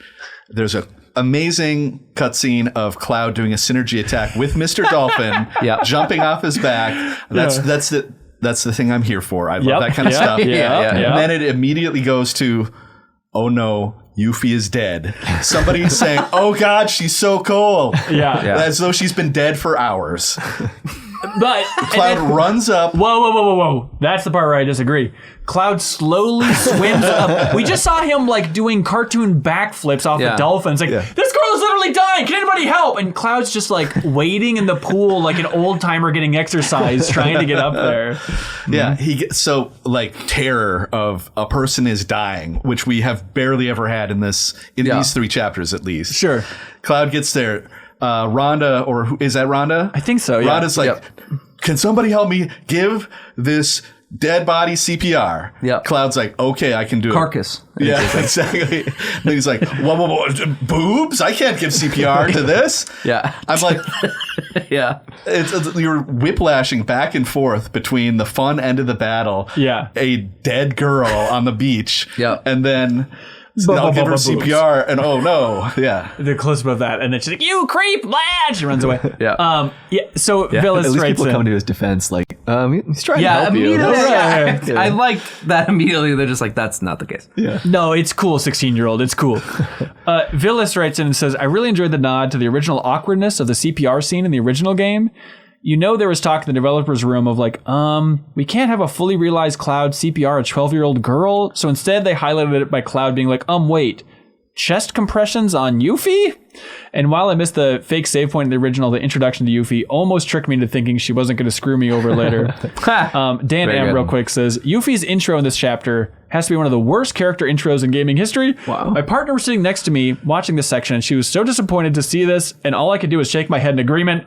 I get the game is a bit goofy and over the top, but surely this is a bit over the line of acceptable? There's already a love triangle. Why is this Yuffie thing here at all?" It was weird. I mean, it's like you're going to give somebody CPR to try to save their life. It doesn't matter if they are a girl or whatever. You know what I mean? Sure, but they want to have weird boob stuff. It's so weird. I was so into the combat in this section of the game, and I was having moments of like, okay, I'm trying to think of all the characters that I'm going to have coming into the game. And it's like, well, I guess there's one that I know of. And then Red 13 is new in this game, but I guess that's good. And genuinely, it wasn't until this scene of Yuffie in the boat that I was like, I completely forgot that Yuffie is going to be in this party. Like, I don't know how I did not factor in that Yuffie is going to be such a big part of it. And so she's here, and it's her wacky personality that she's had in Advent Children and in Intermission, which is fine, but I think I have such like a good feeling about the party dynamics as they are that genuinely I worry for Yuffie of just like, I don't think she's going to fit in. I don't know. You don't want an obnoxious child coming in and ruin the I really don't. vibe. I'm curious to see what it's going to be like, but I just can't imagine that it's going to mix in well with the current group. Even in like the original Final Fantasy VII, she was always kind of like standing off to the side of just like, I don't really care what's going on. Right. I got my own I got my own thing. And I would imagine it's going to probably, because you're right, like it doesn't fit super well in the context of just like where the party is at, also like emotionally. But if they play into that, like, and they will, like they'll have those moments, but I think they'll strategically leave her out when they need to. I have kind of a Final Fantasy boomer take on this. Oh yeah. I don't even remember who she called this term, but something about the word douchebag being in Final Fantasy. Wow. Did not do it for me. Really? I hated it. Do not like that. Because I'm amazed that so much of the writing feels modern. You know, it's like there's occasional lines like, gosh, I can't believe that's in a Final Fantasy. Even just like, this is on the lighter end, but when you're coming up to Kyrie's fort, Red 13's like, it's a little bit tacky for my taste. It's like, Yeah. Red 13 things taste are tacky? Sure. But I totally hear it. There's like really quote unquote modern lines like douchebag. Yeah, there's something about taking that from, just like everyday stuff here and putting that in Final Fantasy just felt, I don't know, felt wrong. Well, I mean, you're in the right camp because remember Barrett, when he meets Yuffie, he's like, kid, I don't want to be this old guy, but frickin' kids these days. That's because like, do what? Almost die and then run away? Like, what are you mad at? She's not on TikTok. She's like sprinting away. It's the little wave she does that he gives back to her. Oh, right. Then he kind of mirrors that. But before we forget it, real quick too, I love that. I think it's at the end of one of the cutscenes for Fort Condor. Polygonal Cloud does like his classic animation, like the shrug move, which he does like every 40 seconds in that original game. It's fun to have it squeeze in there, and then having Yuffie do her run that she does like across the courtyard to meet and talk to you guys in that town. It's like, they know, they've played Final Fantasy VII. So are we ready to talk about what breaks up our calm resting time at the inn? Not quite. Okay. Of course not. Of course not. No, people in this section are just in love with the goofy tone. Like Kanzen writes in on Patreon and says, from the moment Cloud grabs onto the dolphin's fin to get to Upper Junon, the end of chapter 4, I could not stop smiling. This game is such an achievement and beyond my wildest expectations. And everyone just loves how incredibly silly this entire section gets here. But you're in the inn, and then Ross, something happens. And then the quest description is, leave the inn before the obnoxious interloper draws too much attention. But who could it be? It's Roche. It's Roche. I'm disappointed that I can hear like the rumbling of the motorcycle, and it's like once it was clear that it was Roche, like how did I not realize that stupid rumbling sound was only going one direction? Yeah, and it's straight to Pleasure Town, USA, baby. Yes. If you hang around up top before going down to talk to him, he will yell out, what light from yonder balcony breaks? Yeah. Which is Shakespeare, Romeo and Juliet, what light from yonder window breaks? Okay. So I did not think he was that cultured. Yeah, maybe it's like they quote it in Loveless, the play. The writer of Loveless is a big Shakespeare fan. I can't wait to see Loveless. Well, you would love Crisis Core. Is that true? It's a big part of Crisis Core. Yeah. Oh my God. Roche is back. How are we feeling, boys? Well, Roche is back. Roche is finally back. It is one of those things where, like, Finally. If ever was a douchebag to come back, it never was. all is right in the world once Never again. was. I got to give it up to the voice actor. He's dialed up. There's even the scene where like he just rides away on the bike, and the laughter he does is like, if somebody performing the Joker did it, they'd be like, tone it down. Come on. It's so ridiculous. Over the top. Ben Wothy writes in and says, I've never laughed so hard. This is jumping ahead, but we can jump back. When the crew is leaving Junon, the 7th Infantry Gang confronts Cloud, and he thinks they're talking about Roche. Cloud's long pause, making you think he's going to say Roche is a friend, and then he just says, Roche is a jackass. It's so great. And Wait, is that at the end? Yeah. Right. And then, do you remember what they respond with? They're like, we know. That we know. But don't you think everyone just, the second they see Roche is like, oh, well, your best friend here, Cloud. It's like, oh, okay. Like, Did you guys assess him in battle, Roche? Oh, I don't know. I probably did. I don't know if I did. Yeah, I forgot to assess a bunch of those soldiers during that part, but I did assess Roche, and it says this about him. A 3C soldier maverick who left Midgar in order to reunite with his dear friend. What? He will not be ignored. I love it. He means everything about it. It is absurd. And then he rides away, and maybe we'll see him in a bit. I can say. What do you think about the quest board system? Like, hardly use it. I mean, like, it's you find it on it's your a own. catch-all, right? I mean, just in case, like, you didn't find this, here it is. Yeah, we can show you exactly where it's going to be. It's fine. It serves its purpose. Yep.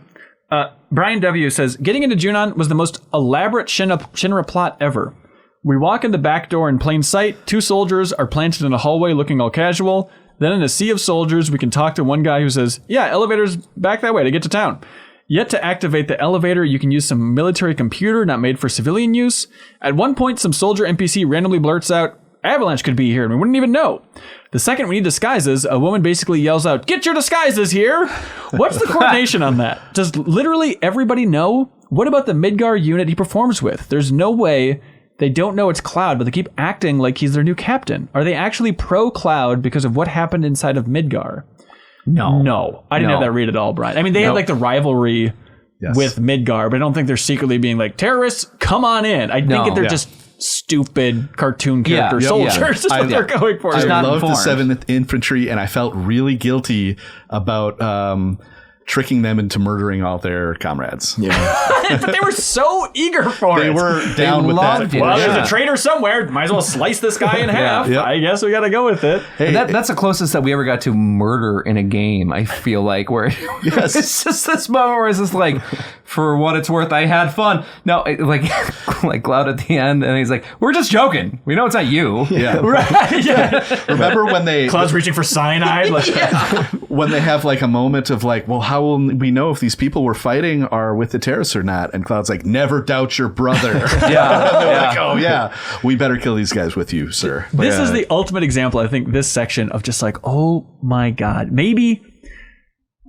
I felt like it lost a little bit of the plot because it was like a long section, right? But like the entire military parade in the original is 20 minutes, maybe. If that And the sounds idea about of right. like, hey, we take this little moment where you do like a quick time event and like turn and do a little maneuvering. That is now botch this that. quest that's like over an hour long at least, just for that. It's such a wild expansion of this tiny concept. And that's if you don't forget where one door is and miss one of the 10 units and frustrating. walk around man. that town for 2 hours trying to find it. Oh my I God. spent such a long time looking for the last group. Yeah, but so we finally, so you found them all? Yeah, Which I got one him. were you missing? For me, it was the one in like the control center. Oh, okay. That was a pretty small group. Yeah. For me, it was the super. I don't know how anybody found them. The ones watching the ocean, just standing out there. I spent saw the so much obvious time- spots. Yeah, exactly. Just dicking around in those buildings, like surely I missed something here. The last one that I found was where the people that were taking the pictures. Like Oh, outside. right. They kind of blended in. Yeah, Yeah. I can totally see that. And Ben, you had no problems? That piece of cake. No, it was running around inside. I forget. It was like, okay, there's one door I didn't find. You go up the stairs and they're hanging out there in one of those rooms where it's like, Yeah, there's here's like a of third old. floor on one of those buildings. Yeah, where it's like we have a bunch of like Rufus standees and like fast food boxes in this room. It's like, okay, this is perfect world building. I went and chatted with the haughty commander. Right. And you can Great ask characters, by the way. I love those two. Yeah. They're so fun. you can ask her, and she'll give you a hint as to where the groups are. Oh, really? I'm just scared to talk to her. Yeah, I was like waiting for her. Like if I were to engage her, she'd be like, "We gotta go." Yeah, You know? So I hit the F it moment when I was just like, you know what, I'm just gonna go talk to her. Yeah, okay, yeah. And then, you can just ask her like where the last group is. She was like, they're by the ocean, you idiot. They're right over there. I think they might be looking out into the ocean from somewhere. Like, Okay, That's You great. know what? It's nice that you that they help you out because Yeah. I was Yeah. real stressed out about finding that last one. I loved having the squad, and Steven Sullivan writes in about it too, but saying, looking forward to a celebratory drink, sir. Can't wait, sir. 7th Infantry in all unison. Having the squad greet you every time you come up to them cracked me up. How could I not keep them all alive on the ship to go through those souls? Yes. The whole segment was a treat, and it's an amazing game so far, says Steven Sullivan. But yeah, Krauser also loved that section. But that was a funny thing. It's like seeing that entire herd roam around and like the physics thing. Like I turned around and they all like appeared and there's just like a chair like flying in front of them and they've probably been pushing across all of the city. It's just absurd. You come out of the store and they're like, find what you were looking for, sir. And then everybody goes, hope so, sir. my last note on them after you think that they're going to out Cloud as the big bad. It's Yeah. Like, the 7th was the finest group of nitwits to ever serve. Like they're so nice, but they're so dumb. And you can look, they're still standing at the top of that elevator until you get on that boat. They're just saluting the whole time. Up there. yeah, just loved them. Love those guys. We don't know why you're leaving us, sir, but we understand. Why do you want to leave us, sir? What did we do? Sebastian Moritzel says, I love my squad of Shinra grunts. I'd commit murder for every single one of them. Oh yeah. Screw Sephiroth. My new 100% agree. end goal is to once again meet up with the Midgar 7th Infantry at some point. I really hope we do. Yeah. I hope we do too. Yeah. As long as it's not at the weird overtone bald man bar. Weird. Anywhere but there. Drake H says, Grant, myself, and all the other mop heads are curious. Oh, is the man. bald bar in Upper Junin representative of the bald person's experience overall? So weird. Too weird. Their little salute just weirded me out. The whole thing just had like strange vibes to it. Yeah. So you like Rude less now that you've seen him in his native habitat? Significantly, yeah. Take off that helmet. I haven't shaved my head since then. Did you guys see the poster on the wall there where it's like a black and white version of Rude, I think, or just like a random bald man, and there's like balloons floating away while he's doing this? Oh my goodness. I love it's like, why not? You know, in the original, all the Turks are kind of scattered at different bars and stuff, and a lot of them are just kind of like how you find Elena, where she's just kind of like mopey. She's like, oh, I'm gonna get fired up there or whatever. But I love it. It's such a fun idea. What was the moment for, like, what was she referring to? The fact that they got away, maybe? Yeah, I think that she lost to the party. Yeah. And she always says more than she That was intends 15 to. hours ago right, yes, for yeah. us. at Yeah, game it time. really was. But, Yeah. But I think it's such a fun idea of like Rude is just going to the most twisted Yakuza style bar. Yeah. Just rubbing their heads. It's perfect. I'm surprised they're all just like aren't sitting there in their underwear too. If they went full because they were like sitting in diapers drinking. Drinking milk instead of beer. Yeah, I mean, as with every town so far in this game, Upper Junin like blew me away. And it's one of those obvious things of like, of course it's just an aircraft carrier. Like, I don't know, in the beginning, or the original game, I never really saw it that way of like, and maybe it's just a matter of fidelity, or maybe to go back and look at every shot. But like having that layout and the first area you kind of explore be that obvious aircraft carrier. It's like, okay, this is the vibe of this town. It's basically San Diego or whatever. But then also I love like the elevator that you go on down on. The elevator you go in and go down on. The going Like the down Metal on? Gear the Solid one, that one, yeah. elevator. Yeah, when you press the button for the stimulator, and they have that X-wing looking ship on there. It's like, oh, this is such a cool thing. Just to look around and see like the different machinery that Shinra has here, and knowing that like Cloud giving the full history of like, Upper Junin, it's like it's the second most important town to Shinra outside of Midgar. Right, yeah. It's everything. I love the Art Deco walls up there it's too. incredible. So beautiful. That entire hallway is just gorgeous. Frankly, gorgeous. The second in command and the commander yelling at you too. I had so much fun in that section when you dress up in your little soldier getup. And such a smart idea to have Tifa and Aerith do it too. Like, of course, why wouldn't you do this? That. Yeah, it's so much more fun. And just how much fun they were having with it. It is almost psychotic how much fun they're having with it. Like, you guys, this is a matter of life and death. We're gonna die. The fact that they're like so enthusiastic about like winning the commendation at the end and stuff. It's like, you've lost yourselves completely. This is so bizarre. Right, but it didn't take them that much to be like, this is fun playing dress up. And then it was the one moment where they're just like, you guys are late. You guys need to go see the commander. That Tifa's just like, we made a mistake. Yeah, Nick from Atlanta writes in and says, as somebody that never played the original but knows the broad strokes, it's been interesting to see all the details I missed, especially in their expanded form. The military parade minigame was a nauseating display of fascism, but just as I was thinking, who in the universe would enjoy this? The trumpets blared the victory theme to announce we had won. It's me. I would enjoy this. Yes, that is true. Victory theme played by a full military band. And before beautiful. that, then having like when they added the choir to like that music from Junin when you're doing the sequence, like they add a choir to this, like they can blow this out of the water in such a huge way. Right, It's just. We were amazed when they added the choir to like the boss battle theme for the Airbuster in Remake, and now it's like even this just gets a choir that's perfect. Kyrie's theme, that voice is perfect. Stamp's new theme, everything's perfect. Yes. I was stressing in that parade mini game. I really did not want to let my troops down. Yes, Same here. I And know. I had the same feeling of like I'm good at rhythm games. I swear, it's just like this camera work. It's tough to get. It was the camera work. That was the problem. Stop moving. But I It kept was thinking like about that. so fun to watch, though. The routines were so well choreographed and all that. Yep. I didn't have time to watch. No, Yeah. just sweat pouring. I need that kind of action. Did you guys do like what was they had like a 1-star, 2-star, or 3-star difficulty for each section? What did you guys do?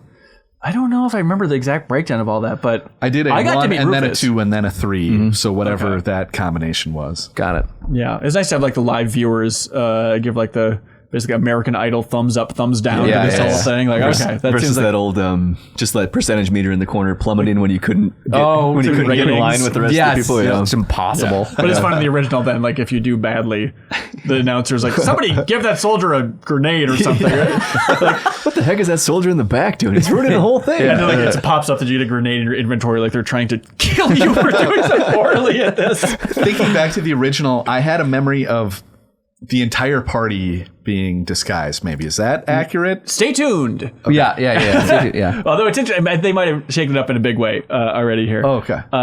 But yeah, it is interesting that like Barrett's in like a sailor suit so early here in chapter Freaking 4. love He's that. got like the big Terrifying So giant good. hook. So Yeah. freaking awesome. Yeah. Why can't you have that as a weapon? Thoughts on Rufus? Yeah, he's fine. He has the weirdest outfit in this game. God, it's what's just with all the I belts? like it. I like it. You don't You're like asking it. what is up with all the belts on the Nomura character? I do like his weird coat. I spend a lot of time looking at that. Okay. I don't care for it. Well, Yeah. It's silly. His face looks a lot like General Hux to me, but maybe that's just because I only watched the Oh. big General Sure, Hux. yeah, of course. Yeah, I see it. It's me. I'm the spy. Remember that one fun moment in episode 9 when he says that? Yeah. I do remember that. Yeah, I thought it was such a cool move and bold of them having Rufus be like, F it, let's fire the Sister Ray right now. Yeah, like, that was cool. We have this entire crowd. I thought for sure they were going to shoot it and it was going to like blow out the eardrums for everybody. And like there was a moment where they're all like, whoa, and then everybody breaks into applause. Yeah. That's a classic fascist show of power. Yeah. Which gives you an idea of he's Rufus's at. character. He doesn't care about treaties and all that. Right. And that whole conversation was the guy's name Glenn? Yeah. So yeah. Anonymous writes in to this, say, like, hey, yeah. who the heck is Glenn Lodbrock? Beats me. What do you mean beats you? We played Ever Crisis. We did? I have no idea who Glenn Lodbrock is. He's the main character. And I don't want to know. We can't make spoilers about it. I know. And here's the thing is like, Ben, what I remember in this, like looking back, this frustrates me that you knew this, but like there was this one trailer where like you saw the back. You saw him like do where he walks away. And from how the crowd. did you know? To be fair, it's a lot of like Reddit helping out there. Like the guy that's hooded, who has a goatee in the world of Final Fantasy VII, Glenn, who's a character that they're pushing in this Ever Crisis mobile game. Okay, yeah, right, So right. He was not in the original game, No. right? Not So in as the far original as we know him from Sephiroth's origin story, where he was in a unit of soldier, kind of before Hojo was kind of experimenting on soldier and whatnot in a bigger way. And so he was in this unit, and Sephiroth was on the first mission and met him. And he was kind of just like an obnoxious, kind of loudmouthy type of character back then, but still working for Shinra. And so now we see him, and he's an old man. And also in Ever Crisis, he looked a lot like Ben Affleck in the art. And so now That's true. we see him as kind of an older guy, and he kind of has like a Jack Sparrow, like loose, drunk swagger to him. Yeah, well, he just looks like he's just like, he's a little bit of a loosey-goosey. Right. I genuinely 100% forgotten that he was in the Oh, that's fair. Ever Crisis thing. I mean, I forget a lot of things, but Well, I mean, yeah. I mean, Whoa, he is unforgettable. But yeah. so then in this, the interesting thing is it seems like he's with Wu-Tai. Right. And he's like And they're sending... going to manufacture a war.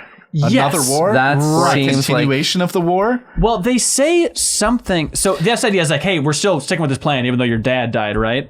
And they say some line about like, this is ultimately about, they say something about Materia. Magnus Materia.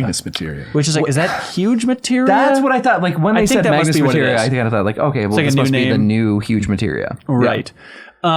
And so, so the idea is like, hey, we're going to keep this war afoot, right? Like the world's at peace, let's have focus, let's have war. So I think, I don't know, I'd be interested if this is all we see of Glenn in this game, and then in the next game, if they're diving into Wu-Tai bigger there, then that's going to be like the big Glenn kind of recap. Yeah, of and like, also the conspiracy of just like, Right. like why to keep the war machine kind of going. Yeah. Yeah. No, like, I could see it that way. it's a cool I didn't dynamic. remember that It's- plot yeah. point at all from the first game. No, And I was you're like, gonna have are it. we like layering too many things on top of each other? We've already got the evil mega corporation like causing an ecological disaster, but now they're Yeah. also coordinating with the enemy state to It's a little Yeah. wonky. Yeah. But I do think it's a fun dynamic of like, hey, if we fire this sister ray cannon, like we're breaking the treaties. Right, It's like, and, but, like, does but that then Wu-Tai, give then a at least the claim? leadership of Wu-Tai also wants it to happen for their weird... so then it's manufactured, right? Right. Yeah.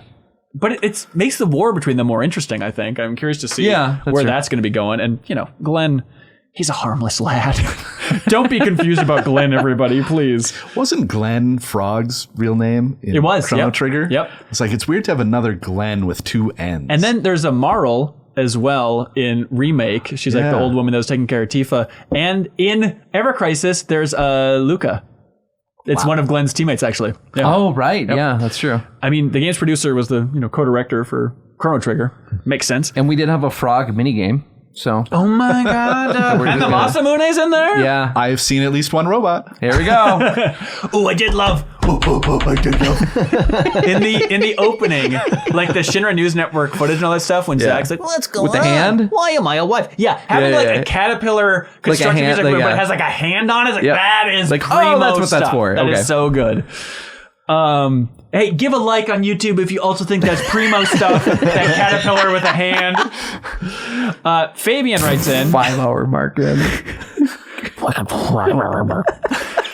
Fabian writes in and says, while many of the character moments are quite strong, I feel the story is often at odds with its goofiness towards the heavier themes. Yeah. After committing multiple acts of terrorism, when push comes to shove, they hem and haw about assassinating the evil dictator Rufus and participate heavily and happily in the propaganda parade. It's even weirder that they almost agreed to deal with Rufus. I'm confused about what the party is doing here or why they would even go along with that plan. I think some of these issues just come from the need to stretch out the original story, says Fabian. So I love that idea of Rufus being like, kill the cameras. Like, hey, I know you guys think you're in disguise. Your faces are fully exposed. There's no hiding. Yes. If these masks cover your faces, maybe and there's they knew something immediately. There. Like they had a beat on. But how is Cloud's the worst terrorist of all time to just walk up to the primary target, the president, 4 feet from him, have a conversation with him, then be like, "What do you mean you recognize my face when I'm talking to you?" Well, he was put into that position. Like, what choice did he have? Sure. Right. So this is I was a little bit confused by that. Of like. They said, hey, we should get to meet Rufus. I was like, to kill him? It's like, no. We should just talk to him about trying to hunt down where Sephiroth is. Yeah. That's and where he'll just want to chat with us, right? Like and they wanted to rough him up a little bit. And also, that's right. Like, and they're like, oh, let's figure out why the Turks. Aerith's like, why are the Turks trying to capture anymore? It's like, let's just get some info from him. But I was also so struck of like, hey, Barrett, take the shot. And not only he's not taking the shot, but then there's that wild sequence where Yuffie up in the rafters, you're controlling Yuffie, which is fun. And you're climbing up there and she has that little peaceful moment where she remembers her friend Sonnen from Intermission. And then you get a mini game to assassinate the president, which is awesome. Yep. Throw the whole thing down there. And it's like Barrett yells out and like warns the president. Yes, he saves the president. And I didn't understand I don't that get it motivation. either. Yeah. It's like he's so interested in taking down Sephiroth and he knows that Rufus will help with that. Yeah, at this point, that it seems so bizarre. Well, I think what he was ultimately like everything that they wanted in terms of just like, so we'll help you. We'll like, in a way, it's just like, would you give us intelligence in terms of just like, we're not going to mess with you finding Sephiroth. In fact, we want you to hunt down Sephiroth. You guys are all pardoned. I'm not interested in any of the campaigns that my dad had against you. That's exactly it, yeah. So that's the deal.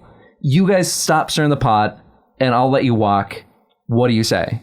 And given that their current campaign is to hunt down Sephiroth, I can see why that would be like, okay, all right, this is a good time to just like shake hands and walk separate directions. Yeah. And does that mean that Barrett would be like, look out? I don't know. You know, that's a weird space to go with it. Yeah, we know that obviously Cloud and, some of the other party members are most interested in tracking down Sephiroth. But in my mind, it's like Barrett was always still fighting the fight for the planet, right? That's a great point. And so I missed like, where is that? Yeah. How he transitioned from that to, well, we don't want to kill the president of Shinra. I hope they have a conversation about that on the boat. I hope that they unpack that a little bit because the game seems pretty good about being emotionally honest and kind of talking about like, where are we at right now? And just the idea of like, Barrett, maybe when Yuffie comes back, that seems like the obvious place, right? Yuffie being like, I had the shot, you guys. Like, I'm a ninja. I stealth around. Yeah. I love just that exchange too between Barrett and Yuffie in the inn about being a ninja and stuff. So that's a good point. Yeah. But also we forgot to mention Roche killing it in that parade. It's killing it. He drives that bike like a kid just flailing a toy around. Like, it's beyond all physics. It's as swirly as the physics in the rest of the game. Bike like he just saw the movie Torque. Have you guys seen Torque? No, I haven't. Of course we haven't. The motorcycle action movie. But we know of Torque. Okay. Yeah. When he signs the camera lens at the parade, that's might be his peak. Yes. His peak moment right Roche, there. remember my name. That's so freaking silly. Julian E writes in with a very specific comment saying, Roche. Oh, yeah. That checks out, yeah. Ian Oh, Williams yeah. writes in, says, I haven't really been formulating thoughts about the game, just playing it, but I wanted to just add one more thought here. Roche. Interesting. Bobby Corwin writes in, says, man, when Roche revealed the audience of the Shinra grunts, I was thinking, oh my God, are they going to start chanting Roche? Yes. There has never been a moment more keyed up for a Roche chant. Yeah. Yep. Yeah. Literally, he snaps his fingers, lights come on, it's a crowd of adoring fans for Roche, and they all just go, yippee, I like that. It's right there, like this Square. guy. It's right there. Yeah. Fix it in a remaster. Yeah. 20 years from now when the reunion comes out. Manic Pixel says, Roche accepting his award on the motorbike and giving finger guns to the crowd. What a guy. And then Moonsbro says, Minmax's two favorite things about Remake are Stamp and Roche. Well, and Chadley. So does anyone else think it's suspicious? Sorry, we'll drop that thread right now. Right? Does anyone else think it's suspicious that Roche, of all people, gives you a Stamp doll? Is this just a coincidence, or does somebody in the development team know how important these two things are to Min-Max? I think other people know. Also, the Speed Demon chain you get from beating Roche is insanely good. Slap that thing on Tifa and go crazy with ATB refunds. Yep. I haven't done that. So I didn't even clock that, but I guess I got to remember haven't that had a quick. chance to get it on the party since that battle, really. Yeah. But yeah, that Roche fight is a cool arena. I mean, it was awesome. I love again, that. Yeah. Suspiciously easy. It's like, all right, I guess he'll come I back did at not some have point. any fire materia or abilities equipped. And so I was glad that you guys told me the last time around that blocking raises a stagger bar. Oh, right. So that's what Yeah, I just yeah, ended yeah. up doing was blocking him the whole time. Okay, nice. Yep. Also, yeah, the music is just like the wild jazz. Yeah. Where it's like, it's so, and I went back to the original, like, is his boss fight music in the first one jazz? It's like, oh no, it's something else at all. entirely. Yeah. No, it's a cool song too, but it's like, oh, this one, they just finally match the tone of the music to his personality. Yeah, it's unbelievable. And then you climb on the boat. I do like that he was humble in defeat in this one. Yeah. I loved it. And he's just like, It's kind of a shift in his character to just it was a shift in his character. I was just like, strangely, it's just like, I'm going to support you because I like the, what do you call that? The rivalry. Yeah. I like the rivalry between us. Like, that's what I care about. He's now convinced you're best friends, even if Cloud seems completely And they're going to be friends by the end of this. So it's the They're assessment absolutely gonna be materia. friends So. like when Cloud, calls out who's next, and he's the first one to shut it down. Like, no. Yeah. This was the two of us here. This has nothing to do with my adoring fans up there. Yeah. I love it. So good. Even Cloud asks, like, are you sure? Yeah. Right. Love that. I love how big that ship is. The fact that they're turning into a cruise liner. But I guess it's So weird. I know. everything with So Rebirth. weird. It's Yes. like they got to blow at everything, and now just like But it's a little cruise ship now. It went from just like a Freighter ship. just like we're gonna bring some boxes, and now it's a cruise ship. How can we make it an entire sequence, an entire level, basically an open world on the seas before you exactly. get to Costa del Sol, where you're If that heading. ship has towers on it, I'm going to jump right off. Oh, that'd be absurd. That's very good. Let's see. Oh boy. Hey boys. Yes. We got so much. Cosby is noticing a little LOD pop in of like flowers are popping in and stuff. On a tech level, how are you guys feeling about the game overall? Kept it on quality. Haven't looked back. Yeah. Yep. I'm in the same camp. There's still, there's, pictures And not of to state that like what he's saying like is not an issue with quality, but I haven't noticed. I guess I haven't noticed too much. Yeah. Sorry, one more time. Is quality the default? Yep. Okay. I never switched it off there. So Yeah. Fidelity, quality. Yeah. Yep. There's still some background textures a little bit blurry, not popping in and stuff like that. But still, every time I see a face, especially Tifa's, and it's not just a creepy angle, but like I just think she looks so good. even the people you meet, like, why is everybody so attractive in this world? Yeah. Rhonda, It's offensive. Whew. Commander Rhonda. Girl. Yeah. Gabe. Yep. Gabe's putting him on the glass. Roche. By the way, the Rhonda thing where she was like, hey, I got the bounty on you guys, and I gave it to Yuffie to assassinate the president. Right. Yeah. I'm like, Rhonda, did you just see which whether Yuffie or I killed that big fish, Yeah. you're back in the wrong horse here. Yeah, you really are. Right. But I mean, she's a ninja after all. She's got it all. So people are saying that it's the best looking game they've ever seen in their lives. Some people are saying. Oh, Which, like, I don't know if I'd go that far. It looks better than Remake, but it's not exactly blowing my mind compared to the visuals of Remake, other than the faces, but the world itself. There are a few times like faces in the world look a little weird. Just NPCs?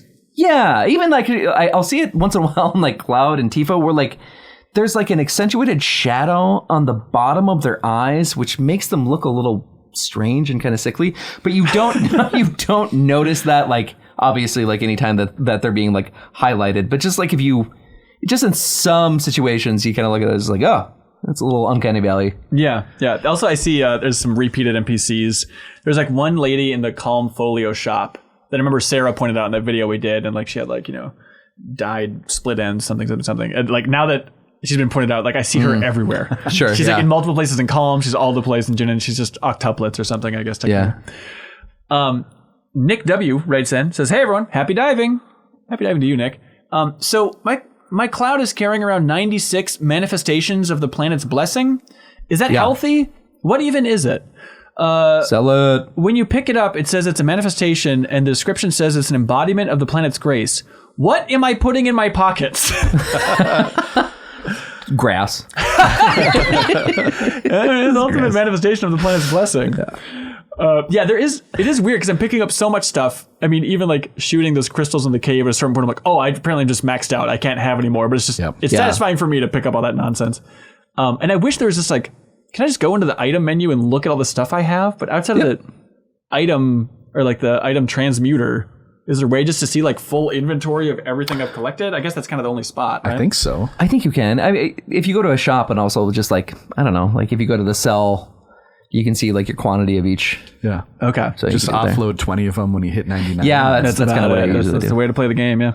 Rory Gladstone has a great take, saying, the dialogue system. Is anyone else finding the window to choose what you want to say in key scenes with your party members too short? Yeah, we talked about it. Come on, Rory, you're listening? But they say, is this to make me act as bluntly and as cold as Cloud probably would? I think it's just like, go with your first instinct, I guess. Yeah, but I don't have time to conjure a first instinct for okay, something like this. But I do like the idea of like, if it's just Cloud, some way to mirror Cloud emotionally. I think it's something interesting. It's just a thing where like, if that was happening every 10 minutes in the game, you'd be totally used to it. But it happens so rarely that when it does, you're not ready to choose something. Darren in the UK says, there's a woman in the Folio bookstore in Lower Junon who actually says, and I quote, where do they keep the smutty stuff? There's always another unnecessary corner they created for you to turn and discover in this game. You don't have to, but if you do, someone takes the time to bring it to life. I love like the fact that they add that whole new area with the crow's nest, and it just looks so cool. And there's like the old ruins of those buildings that they've kind of like worked around, like even just like a stupid camp for rebels, like even that environment just blew me away, okay. With a beloved piano instructor there. I love it. I love having like the minigame version of the piano that's in the demo or in the main game. It's not that sequence, but that's something that it's just my theater rhythm skills kicking back in. But I love doing that stuff. I'm looking forward to collecting more of those. Those are tough. Craig Belmont says, I want an honest list of things in games that every game can benefit from. Final Fantasy XVI's active time lore, Resident Evil 2's map to player communication, and now Final Fantasy VII Rebirth's pause menu timer that stops around 3 minutes idle. So no more 67 hours added on via the pause screens. Peace and love, says Craig. I didn't notice that, but no idea. That is such a smart detail. Why doesn't everybody do that? I don't know. That makes total sense. Brock writes in and says, compared to Remake, there seems to be about 50% less anime grunts in this game, which I'm really thankful for. It was awkward to be in the other room and for family from the other side of the house to hear strange moans and grunts. Yeah, it is. I haven't noticed that. Much. Now that there's definitely a lot of still kind of anime maneuvering, kind of like that classic, like, especially when you get Yuffie in there, where it's like, can everyone just dial down the anime in my Japanese game a little bit, which is a stupid request, but Axel says, just asked, like, we got Ubisoft Towers, Ghost of Tsushima animals you follow towards points of interest, Xenoblade crafting ingredients to pick up all over the place, all the usual open world trappings, and yet I don't care. I want to do it all because I love this world, I love these characters, I want to spend as much time as possible with them, whereas in other games, I hate how formulaic it is. Are you worried that after multiple regions of repeating the same activities, we'll feel the fatigue? Or are we giving it a pass because we live this casting world? I'm a little worried. Yep. I'm prepared for it. It feels like we know the structure of this game, but I think by the end of it, I'll be done with this mopping up stuff. 100%. When I got to chapter 4, that was one of the first notes I took was like, we got the exact same set of things to do. I mean, with the difference of the Fort Condor minigame. Yeah. But otherwise, it's like, well, I see myself tiring of lighting towers. If that just keeps being like the same iteration every time we get to the open world. Yep. Yeah. Dale Cacharo is wondering, why isn't Barrett wearing sunglasses this entire game? He was wearing them in Remake, and now he's out in sunny environments and he's not wearing sunglasses. That's like very good. On a story level, it's because he has allowed you into his confidence and you're friends now. Yeah. And sunglasses are a way to keep people at arm's length. Right. Smart. On a practical level, he's going to be squinting the whole game. That's true. That's true. Also, he sat on them and they broke. Yes. That happened. Oh, no. This is funny, though, right, Cloud? Ryan S. writes in... 2000 go. Bear just drives that joke into the ground. Like, hey, 2000 go. Okay, buddy. All right. Go, man. Ryan S. writes in, having played up to the end of this chapter 4, I found it fascinating but slightly disappointing to see how closely the game seems to be hewing to the original still. I think it's fascinating that the game starts the way it does before mostly just expanding scenes from the OG. In ways that are really good, though. As someone who unintentionally avoided pre-release news, it's been slightly disappointing to not get to see the meta story sooner. I'd love to hear your thoughts on expectations about the overarching meta elements and how they're being deployed in Rebirth so far. I was surprised that there was not more explicit Zack stuff through the end of chapter 4. Yep. I'm thankful for it. I think it's going to be coming. It's got to be coming really quickly here. Yeah. I think they're building to that, and it's a little bit like Remake. I'm already preparing for I love this game so much. I'm sure it's going to get silly and confusing. And there's going to be things I don't like about where they're taking the story, but the amount of joy this game has given me on an hour-to-hour basis playing through it. All right, you guys do whatever you want with the story. Have your multiple timelines. Have Zack. Have weirdness. Go nuts, as they say. Yeah, as long as the foundation of just it being very character focused and interaction focused with the characters. I think it is one of those things where they'd have to do a lot wrong in order to ruin that at this point. Yep. A lot of people jumped in. Meg Cherry saying, about 2 weeks ago, I had zero intention of playing Rebirth. I bounced off Remake in 15, so I'd written this one off as well. Then Dan Reichert mentioned how good Rebirth was on a stream, and I binged all of Remake in 2 sittings. Wow. Whoa. What? And now they're jumping into Rebirth, and they absolutely love it. So thanks for supporting us. Incredible. That's a hell of a cushion they sat on to get through that. That's honestly amazing. Truly unbelievable. Hey, I think that's it for the deepest dive on Final Fantasy VII Rebirth, chapters 1 through 4. Hop, skip, and a jump, everybody. How you feeling? A jump. Feeling pretty good. Hell yeah. If you've enjoyed this discussion, thank you. You can directly support discussions like this and also unlock the podcast version of the discussions moving forward and our post-show discussion where we're going to be talking about how all this wraps up and compares to spoilers from the original. So if you're a big fan of the original Final Fantasy VII and you want us to have the real conversation about what's going on here, you can support us on Patreon, support the conversation, unlock that bonus conversation right in your favorite podcast app. And again, reminder, if you jump in at even that $2 tier, you can submit a comment for us to read in upcoming episodes of The Deepest Dive, which the next discussion, we're going to be collecting your comments on March 14th. So even at that $2 tier, patreon.com/minmax with 2 N's, you can submit your comments on chapters 5 through 8 on March 14th on Patreon, and we'll read those on air. And most importantly, you will get a code for Thirsty Suitors on Steam if you're one of the next 100 people to support us on Patreon. So if you jump in on Patreon, you get a code for Thirsty Suitors on Steam, that turn-based RPG, and you can submit your comments. And if you jump up to that $5 tier, you can unlock the bonus big spoiler discussion we're about to unleash upon the world at this exact moment. But that's it for this chapter. Anything we missed, folks? No. If there is, I don't want to hear about it. I don't think so. At this point, there's only one thing left to say. Roast. Thanks so much, everybody. Bye. Did you know that you can more than double the amount of podcasts from MinMax every single week by supporting us at the $5 tier on Patreon? You don't have to listen through the browser or anything dumb like that.